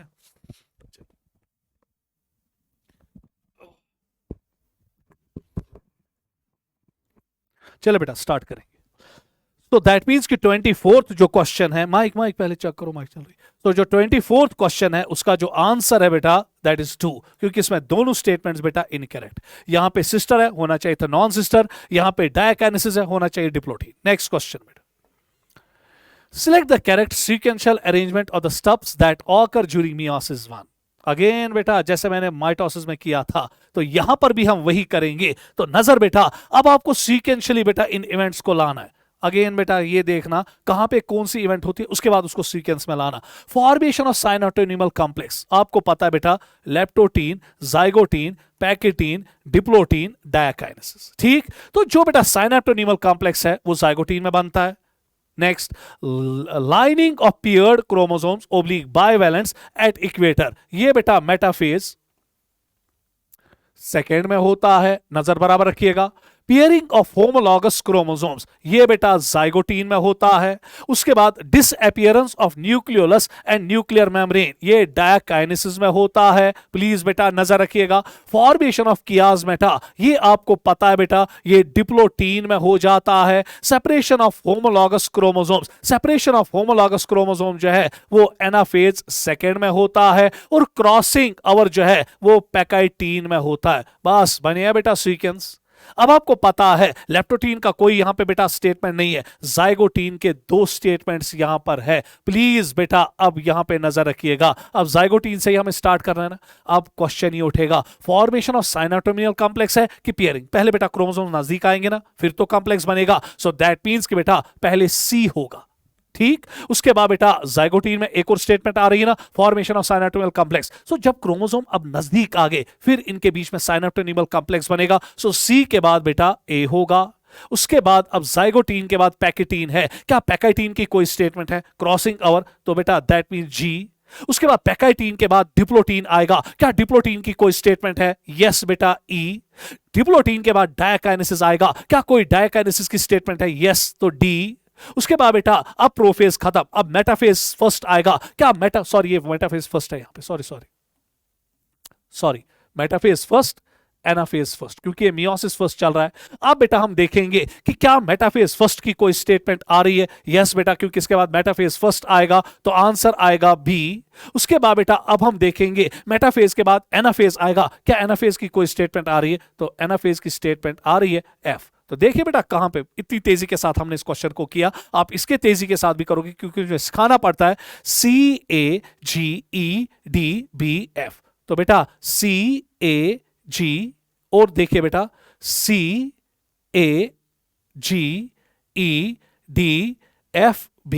CAGEDFB, तो आंसर इज 1, ठीक। तो क्वेश्चन नंबर 25 का जो आंसर है वो 1 है। तो चले बेटा नेक्स्ट क्वेश्चन की ओर दौड़ेंगे। अच्छा क्वेश्चन है बेटा, विच of the following is correct regarding the given figure. यहां पे अब आपके सामने एक फिगर दी गई है, और उसके बाद बेटा अब ये कहता है number of pair of homologous chromosomes कितने हैं यहां पे। जरा गौर कीजिएगा बेटा, अगर आप इस डायग्राम को देखेंगे, जूम कीजिएगा बेटा आप अपने मोबाइल को, आपको यहां पर बेटा एक क्रोमोसोम मिलेगा, ये एक, ये दूसरा, ये तीसरा, ये चौथा, ये पांचवा और ये छठा। सो कुल मिला के बेटा आपको 6 क्रोमोसोम्स मिलते हैं। पर आपको पता है ना, होमोलॉगस क्रोमोसोम में एक पेयर ऑफ क्रोमोसोम होता है, जिसमें एक मां का और दूसरा बाप का। पर अब क्वेश्चन ही उठेगा, सर कुछ कमिसित करना उन पेयर, किसको किसके साथ पेयर करवाएंगे। याद करो बेटा, आपको पता है कि होमोलॉगस क्रोमोसोम्स की मॉर्फोलॉजी क्या होती है, सेम, चाहे उनकी लेंथ हो, शेप हो, साइज हो, सेंट्रोमियर की पोजीशन हो, आर्म रेशो हो, बेटा सेंट्रोमियरिक इंडेक्स हो, वो उनका सेम रहता है। अब जरा एक्सेप्ट बेटा XY क्रोमोसोम, वहां पे बेटा वो एक्सेप्शन है, उसमें मुझे जाने की जरूरत नहीं है। जरा गौर से देखिएगा, क्रोमोसोम नंबर 1 और 3 मॉर्फोलॉजी में क्या है, सेम, ये बने ना अख पेयर।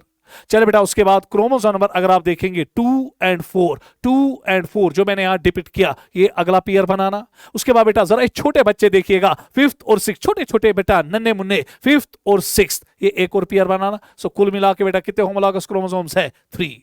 उसके बाद बेटा जरा देखिए, अब यहां पे आपका ऑप्शन 3 है, ये भी 3 है, सो 2 जगह 3 है। अब आपको क्रोमेटिड्स गिनने पड़ेंगे, नंबर ऑफ क्रोमेटिड्स कितने हैं। हर किसी क्रोमोसोम में बेटा कितने क्रोमेटिड्स है, 2। क्रोमोसोम कितने, 6 इंटू 2, क्योंकि हर किसी में बेटा कितने क्रोमेटिड्स है, 2 हो गया ना, 12। तो चले बेटा ये 12 भी आपके साथ मिला। उसके बाद अब देखिए, अब आपको देखना है नंबर ऑफ सेंट्रोमियर्स कितने हैं क्रोमोसोम में। देखिए बेटा इसमें 1 2 3 4 5 और 6, सो सेंट्रोमियर्स कितने, 6। तो सीधे बेटा ऑप्शन आपका बन रहा है 2। तो क्वेश्चन नंबर 26 का जो ऑप्शन बन रहा है बेटा, दैट इज 2। इसका स्क्रीनशॉट लीजिएगा बेटा जल्दी, बहुत ही अच्छा क्वेश्चन है ये।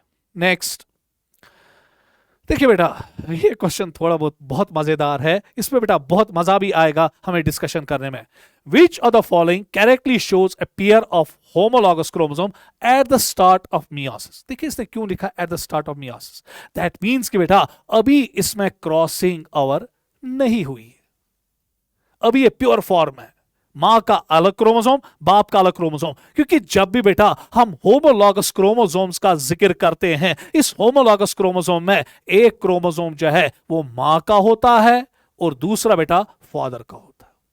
चले बेटा, अब यहां भी 2 क्रोमोसोम, यहां भी 2 क्रोमोसोम, यहां भी 2 क्रोमोसोम, यहां भी 2 क्रोमोसोम। अब आपको लगता है कि यहां पे हर कोई बेटा होमोलॉगस पेयर ऑफ क्रोमोसोम है। क्या ये है? ना बेटा।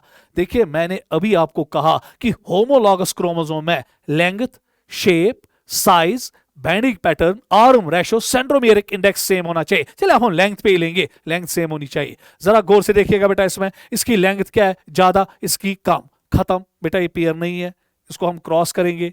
This is not a homologous pair, क्योंकि एक बेटा लंबा है, दूसरा बेचारा छोटा है। उसके बाद जरा यहां क्यों देखिएगा, यहां पर बेटा अगर आप देखेंगे गौर से प्लीज बेटा, यहां पर देखेंगे, ये बेटा एक क्रोमेटिड है, ये ब्लैक वाला दूसरा क्रोमेटिड है। मगर अगर आप देखेंगे कि जो बेटा इसका ये दूसरा क्रोमेटिड है, इसकी लेंथ छोटी, और ये क्रोमेटिड जो इसके साथ जुड़ा है, इसकी लेंथ बड़ी। ये बेटा किसी तौर पे क्रोमोसोम है ही नहीं, क्योंकि क्रोमोसोम में जो 2 क्रोमेटिड्स होते हैं उनकी लेंथ बेटा सेम होती है, उनका इवन जीन्स भी क्या रहते हैं बेटा? सेम। तो ये भी बेटा गलत। उसके बाद अब देखिए, यहां पे आपको लेंथ क्या आ रही है? सेम। इसकी भी लेंथ क्या आ रही है? सेम। सर ये तो है, अभी भी नहीं है, क्योंकि अगर आप गौर से देखेंगे बेटा, एक क्रोमेटिड को इसने ब्लैक कलर से दिखाया और इसके साथ जो सेंट्रोमियर के साथ हेल्ड है उसको व्हाइट कलर से दिखाया। दैट मींस कि बेटा ये इसका रेप्लिकेटेड कॉपी है ना। सो जो ये सिस्टर क्रोमेटिड है, ये रेप्लिकेटेड कॉपी होता है, इसका कलर सेम होना चाहिए बेटा। इसीलिए ये भी बेटा इसकी दावेदारी नहीं करेगा। ए देखिए बेटा, ये दावेदारी करेगा। शेप दोनों की क्या है बेटा? लेंथ क्या है? सेम। अगर आप दोनों की लेंथ देखोगे सेम, और ये क्रोमेटिड सिस्टर क्रोमेटिड कलर में क्या आया है? सेम। और ये सिस्टर क्रोमेटिड एक दूसरे के कलर में क्या है? Same. Black black, white white. That means कि बेटा मच विन क्रॉसिंग ओवर कर मुझसे, इन्होंने अभी क्रॉसिंग ओवर नहीं किया है। सो क्वेश्चन नंबर 27 का आंसर जो है वो 4 है। तो याद रखिएगा बेटा, होमोलॉगस क्रोमोसोम्स में आपको एक ख्याल रखना पड़ेगा बिफोर क्रॉसिंग ओवर। उसके बाद बेटा इनमें जेनेटिक रिशफलिंग होती है, मगर बेटा before crossing over, after crossing over length same रहती है, मगर बिफोर क्रॉसिंग ओवर जो सिस्टर क्रोमेटिड्स होती है इनकी इंटीग्रिटी दोनों की क्या रहती है? सेम। Next question. चलो बेटा, अगेन बाइवैलेंस पे एक क्वेश्चन है ये वाला। एक इसमें मां का क्रोमोसोम है और दूसरा बाप का क्रोमोसोम। बाइवैलेंट है बेटा, टेट्राड है। Which of the following is correctly about bivalent? Bivalents are tetrads. Yes बेटा, क्योंकि एक क्रोमेटिड, दूसरा, तीसरा, चौथा गुना टेट्राड। उसके बाद bivalent means 4 chromatids and 2 centromeres। Yes बेटा, जरा गिनो क्रोमेटिड कितने? 1 2 3 4। और शाबा बेटा, अगर आप सेंट्रोमियर्स देखोगे वो कितने हैं? 2। तो करेक्ट ये भी है बेटा, इसमें भी कोई शक शुबा नहीं है। 1 bivalent consist of paired homologous chromosome. Yes बेटा, 2 क्रोमोसोम इसमें है। सो ये स्टेटमेंट बेटा ठीक है। उसके बाद bivalents are formed in zygotene. Yes बेटा, and are clearly visible during pachytene. ये मैंने और बेटा यहां पे रिपीट किया है, ये स्टेटमेंट भी करेक्ट। तो देखिए बेटा, चारों स्टेटमेंट कहां पे करेक्ट है? Option is 1। So question number 28 का आंसर 1 है। क्लियर बेटा? Next, during anaphase. अब एनाफेज में क्या होता है आपको पता है, होमोलॉगस क्रोमोसोम सेपरेट होते हैं। सो ये बेटा अब यहां पे मेटाफेज प्लेट पे शाबा बेटा क्रोमोसोम्स जो है वो 2 प्लेट्स बनाते हैं इक्वेटोरियल प्लेट पे। इस पे बेटा 23 क्रोमोसोम्स होते हैं, और दूसरे प्लेट पे भी बेटा आपको 23 क्रोमोसोम्स मिलेंगे ड्यूरिंग मेटाफेज। अब जरा गौर से देखिएगा। सो यहां पे बेटा 23 क्रोमोसोम्स। उसके बाद बेटा अब यहां से स्पिंडल फाइबर्स आएंगे जो एस्टर के साथ जुड़े हैं, यहां से भी स्पिंडल फाइबर्स आएंगे जो एस्टर के साथ जुड़ेंगे। 23 क्रोमोसोम्स ऊपर और 23 क्रोमोसोम्स नीचे के रिस्पेक्टिव पोल्स की ओर जाएंगे। I get a homologous chromosome separate. That's called as disjunction of homologous chromosome. During anaphase 1, disjunction of homologous chromosome occur. Yes, beta. Each chromosome possess 1 chromatid. Na, beta. Each chromosome possess 2 chromatid. Galat. Separated chromosome move towards equator. Na, separated chromosome move towards poles. तो ये statement भी गलत। सो none of these. तो answer हमें देखना है ना किसको सा मैच होगा। तो आंसर क्वेश्चन नंबर 29 का 1। During anaphase, homologous chromosomes separate और disjunction of homologous chromosomes occur, जिसकी वजह से 23 ऊपर जाते हैं, 23 नीचे जाते हैं। So क्वेश्चन नंबर 29 का आंसर 1।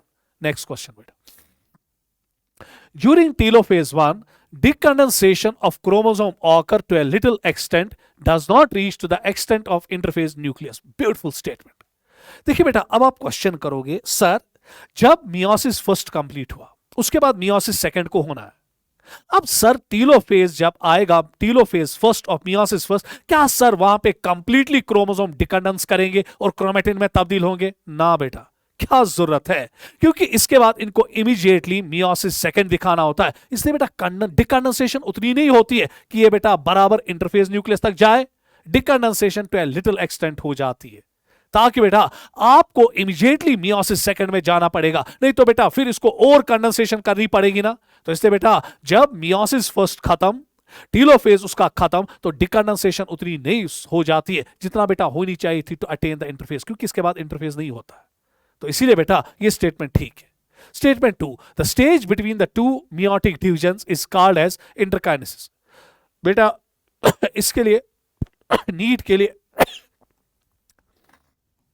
आप इस पे ध्यान रखना। सो मियोसिस 1 और मियोसिस 2 के बीच में एक शॉर्ट लिव्ड स्टेज होती है जिसको हम इंटरकाइनेसिस कहते हैं। तो इस स्टेटमेंट पे बेटा आप नजर रखिएगा, ये स्टेटमेंट भी true. Next, replication of DNA occur during interkinesis. बोला था बेटा इंटरफेज खाली एक ही बार होता है, रेप्लिकेशन एक ही बार होती है, इंटरकाइनेसिस में कोई रेप्लिकेशन नहीं होती है। ये स्टेटमेंट गलत। Interkinesis is followed by interphase of meiosis second. No बेटा, मियोसिस सेकंड का इंटरफेज होता ही नहीं है, तो इसलिए ये स्टेटमेंट भी गलत। तो आंसर आएगा ट्रू ट्रू फॉल्स फॉल्स। तो ढूंढिए बेटा कहां पे आपका ट्रू ट्रू फॉल्स फॉल्स। तो answer is true. So question number 30 का जो आंसर है वो दूसरा है। क्लास चलो बेटा next question, match the following. यहां पे बेटा मैंने मियोसिस सेकंड को पूरी तरह से इसी टेबल में बेटा समेट के लाया है। जरा गौर से देखिएगा, प्रोफेज सेकंड, प्रोफेज सेकंड में बेटा यहां पे है disappearance of nuclear membrane, gas ना बेटा। सो दैट मींस कि प्रोफेज सेकंड, क्योंकि प्रोफे बेटा मियोसिस सेकंड बराबर माइटोसिस जैसा बिहेव करता है, खाली ये फर्क है कि यहां पे 23 क्रोमोसोम्स होते हैं बेटा, हर कोई डायड फॉर्म में होता है, वहां पे 46 क्रोमोसोम्स होते हैं, हर कोई डायड फॉर्म में होता है, बस फर्क इतनी। जरा गौर से आप बेटा यहां पे देखिएगा, प्रोफेज लार्जर स्केल में बोल रहा हूं, प्रोफेज सेकंड में हम देखेंगे डिसअपीयरेंस ऑफ न्यूक्लियर मेम्ब्रेन, सो पहला फोर्थ। उसके बाद मेटाफेज सेकंड में हम देखेंगे बेटा कि क्रोमोसोम्स अलाइन ऑन इक्वेटर, तो थर्ड आएगा इसमें। उसके बाद एनाफेज सेकंड में आएगा कि जो बेटा separation of sister chromatids due to split of centromere, क्योंकि अब यहां पर बेटा स्प्लिट सेंट्रोमियर का होना है।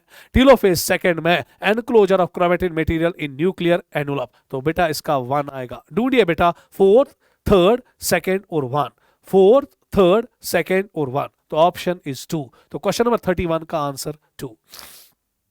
नेक्स्ट क्वेश्चन बेटा, चले अच्छा क्वेश्चन है। आप calculate the number of chromatids in prophase first. अब बेटा क्वेश्चन आपको बोलता है, बोलिए जी क्रोमोसोम 1 में कितने क्रोमेटिड्स होंगे अगर सेल डिप्लॉयड है और उसमें 48 क्रोमोसोम्स है। सपोज बेटा ये मेरी सेल है, इसमें बेटा 48 क्रोमोसोम्स है। अब इसी सेल को बेटा अब मियोसिस फर्स्ट करना है। अब मियोसिस फर्स्ट जब ये करेगा तो प्रोफेज में कितने क्रोमेटिड्स इसमें आएंगे? सीधे बेटा जरा गौर से देखिएगा, जब ये सेल इंटरफेज में जाएगी तो इंटरफेज में ये हर किसी क्रोमेटिड की रेप्लिका कॉपी बनाएगी ना।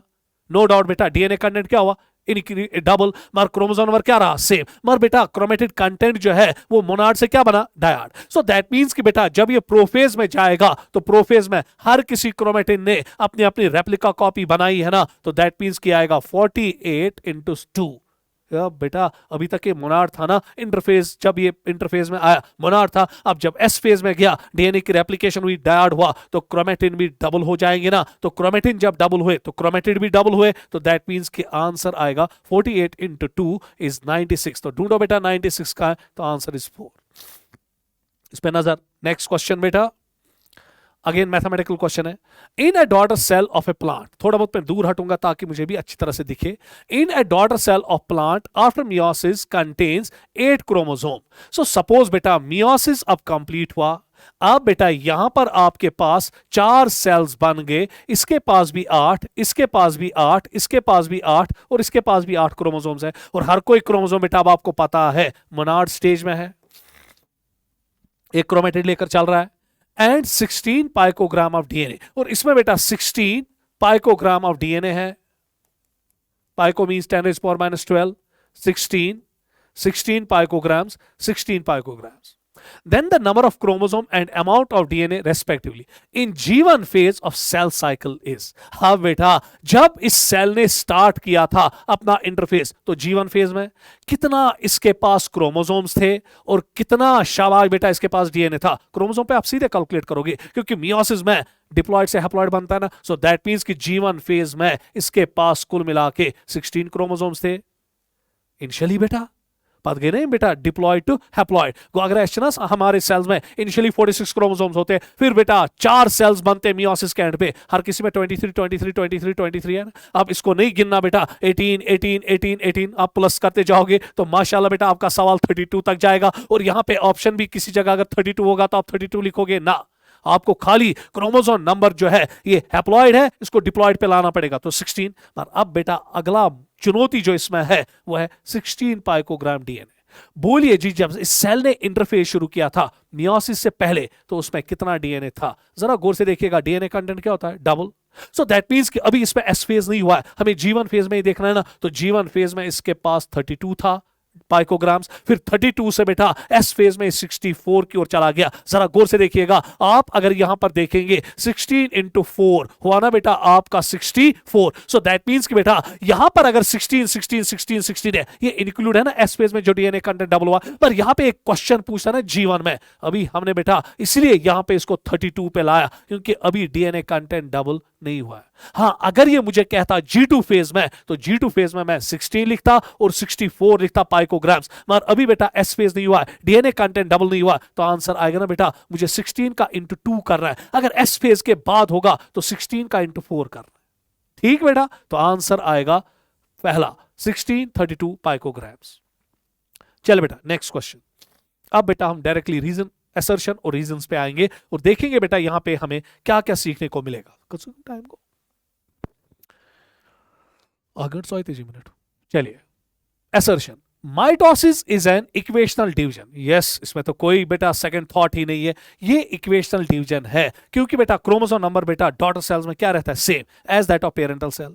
पर अब क्वेश्चन ये उठता है कि सर अगर रीजन में ये बता रहा है कि यहां पे क्रोमोसोम नंबर क्यों सेम रह रहा है, तो फिर बेटा शाबाश, हम यहां पर देखेंगे in mitosis the number of chromosome in the parental and the progeny cell is same. इसीलिए तो बेटा इक्वेशनल डिवीजन है। सो असर्शन भी ठीक, रीजन भी ठीक, और असर्शन लॉजिक्स भी देता है बेटा, रीजन लॉजिक्स भी देता है असर्शन के लिए, तो आंसर इज 1।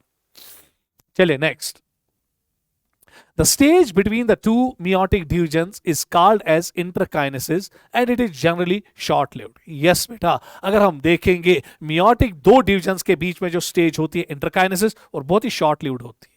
उसके बाद अब देखना है कि बेटा इसका रीजन क्या दे रहा है। In meiosis prophase second is much complex than prophase first. बेटा यहां पे स्टेटमेंट पूरी गलत है, प्रोफेज फर्स्ट तो बहुत ज्यादा कॉम्प्लेक्स होता है देन प्रोफेज सेकंड। इसलिए बेटा जो रीजन है वो खुद गलत है, और जो खुद गलत है वो असर्शन को क्या सपोर्ट करेगा? तो ये गलत, तो आंसर आएगा 3। Assertion is true but the reason is false. Next, अगर अब बेटा यहां पे लिखा भी गया होता ना, in meiosis prophase first is much complex than prophase second, फिर भी बेटा ये इसको फुलफिल नहीं करता। तो उस टाइम ए भी ठीक था, आर भी ठीक था, पर आर ए को सपोर्ट नहीं कर रहा था। अब यहां आर ऑटोमेटिकली बेटा पूरा का पूरा गलत है ना, इसलिए ऑप्शन 3 आएगा। Next, assertion, cell division, DNA replication and cell growth have to take place in a coordinated way.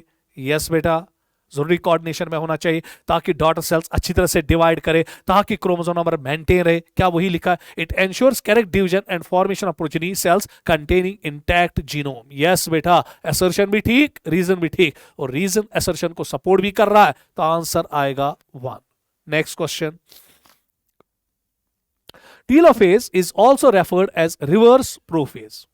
कभी कभी बेटा टीलोफेज को आप कुछ किताबों में लिखोगे, देखोगे कि वहां पे लिखा गया है कि जो टीलोफेज है वो रिवर्स ऑफ प्रोफेज है। क्यों? प्रोफेज में बेटा कंडेंसेशन होती है, टीलोफेज में डिकंडेंसेशन होती है। प्रोफेज में क्रोमेटिन क्रोमोसोम बनता है, मगर टीलोफेज में क्रोमोसोम वापस क्रोमेटिन बनता है। प्रोफेज के एंड पे बेटा nuclear membrane, nucleolus ER Golgi complex disappear होता है, यहां पे रीअपियर होता है, तो इसलिए बेटा ये उल्टा है ना इसका। पर अब क्वेश्चन ये उठता है, क्या ये रीजन में कहता है कि जो इवेंट्स प्रोफेज में होता है उसका उल्टा टेलोफेज में होता है? तो देखेंगे इन टेलोफेज या vice versa, in telophase all the changes appear during prophase get reversed. Yes बेटा ये भी ठीक है, and reason is supporting the assertion. Answer is 1। Next question बेटा, Meiosis involves two sequential cycles of nuclear and cell division. Yes, 2 bar nucleus और cell division होता है, cytokinesis होता है 2 बार, कैरियोकाइनेसिस 2 बार होता है, मियोसिस 1 में 1 बार, फिर बेटा अगली बार मियोसिस 2 में। अभी तक ठीक है, called meiosis 1 and meiosis 2, but only a single cycle of DNA replication occurs. Yes बेटा ठीक है।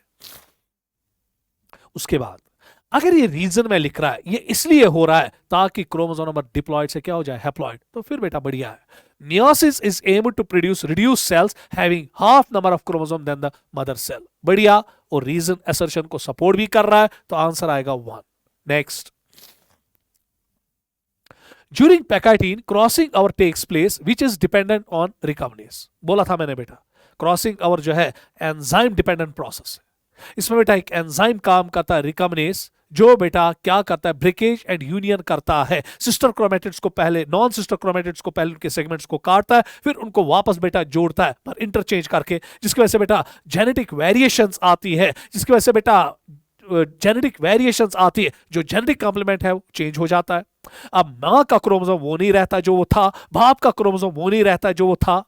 तो अब बेटा देखेंगे कि उसके बाद ये रीजन क्या दे रहा है। Recombinase is the group of enzymes involved in crossing over, and crossing over is an enzyme dependent process. Yes बेटा, ये असर्शन भी ठीक और रीजन भी ठीक, और ये बताता है कि ये क्यों एंजाइम डिपेंडेंट प्रोसेस है। ये रिकम्बिनेस क्या है, क्योंकि क्रॉसिंग और बेटा जो है वो एंजाइम डिपेंडेंट प्रोसेस है, तो इसलिए बेटा इसका आंसर आएगा 1। ए भी ठीक, आर भी ठीक, और आर ए को बेटा सपोर्ट भी कर रहा है। नेक्स्ट क्वेश्चन बेटा, meiosis produce 4 genetically dissimilar cells. Yes बेटा, क्योंकि जो 4 सेल्स यहां पर बनती है, एक तो क्रोमोसोम नंबर उनका हैप्लॉइड होता ही है, हाफ होता है एज मदर सेल, और उनमें बेटा शाबाश जेनेटिक कॉम्प्लीमेंट सेम नहीं रहता, क्योंकि क्रॉसिंग ओवर की वजह से उनका जेनेटिक कॉम्प्लीमेंट चेंज हो जाता है या फिर डिफरेंट हो जाता है, तो इसलिए बेटा जेनेटिकली डिसिमिलर सेल्स बनती है। ठीक, उसके बाद क्या ये क्रॉसिंग ओवर का जिक्र कर रहा है? क्रॉसिंग ओवर और gene exchange take place in meiosis. Yes बेटा, ए भी ठीक, आर भी ठीक, और ये बताता है कि क्यों यहां पे बेटा 4 जेनेटिक डिफरेंट सेल्स बनती है, क्योंकि क्रॉसिंग ओवर हो जाता है। सो that means A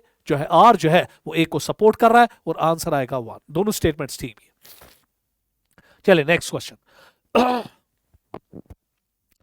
assertion M phase is the most dramatic period of the cell cycle.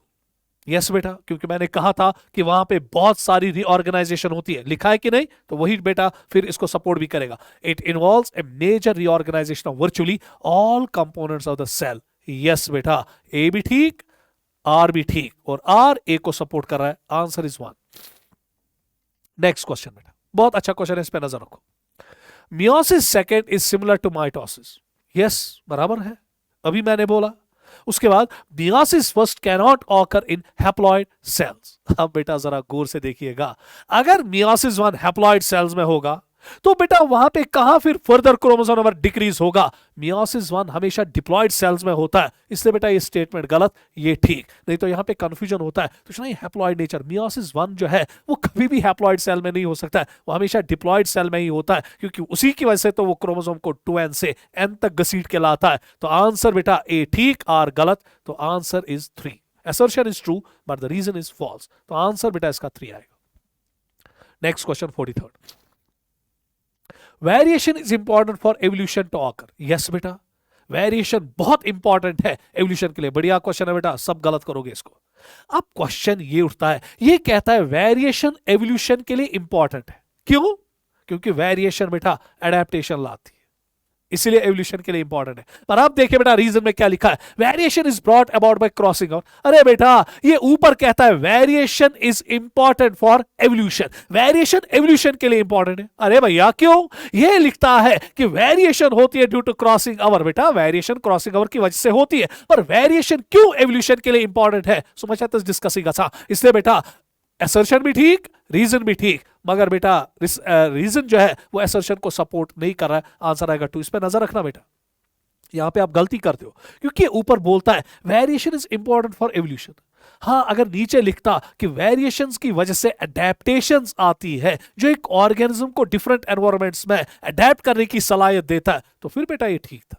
ये लिखता है कि variation occurs due to crossing. हमें क्या वेरिएशन के साथ है, हमें एवोल्यूशन का बेटा वेरिएशन पार्ट यहां डिस्कस करना है, हमें ये नहीं बोलना है कि वेरिएशन किससे होती है।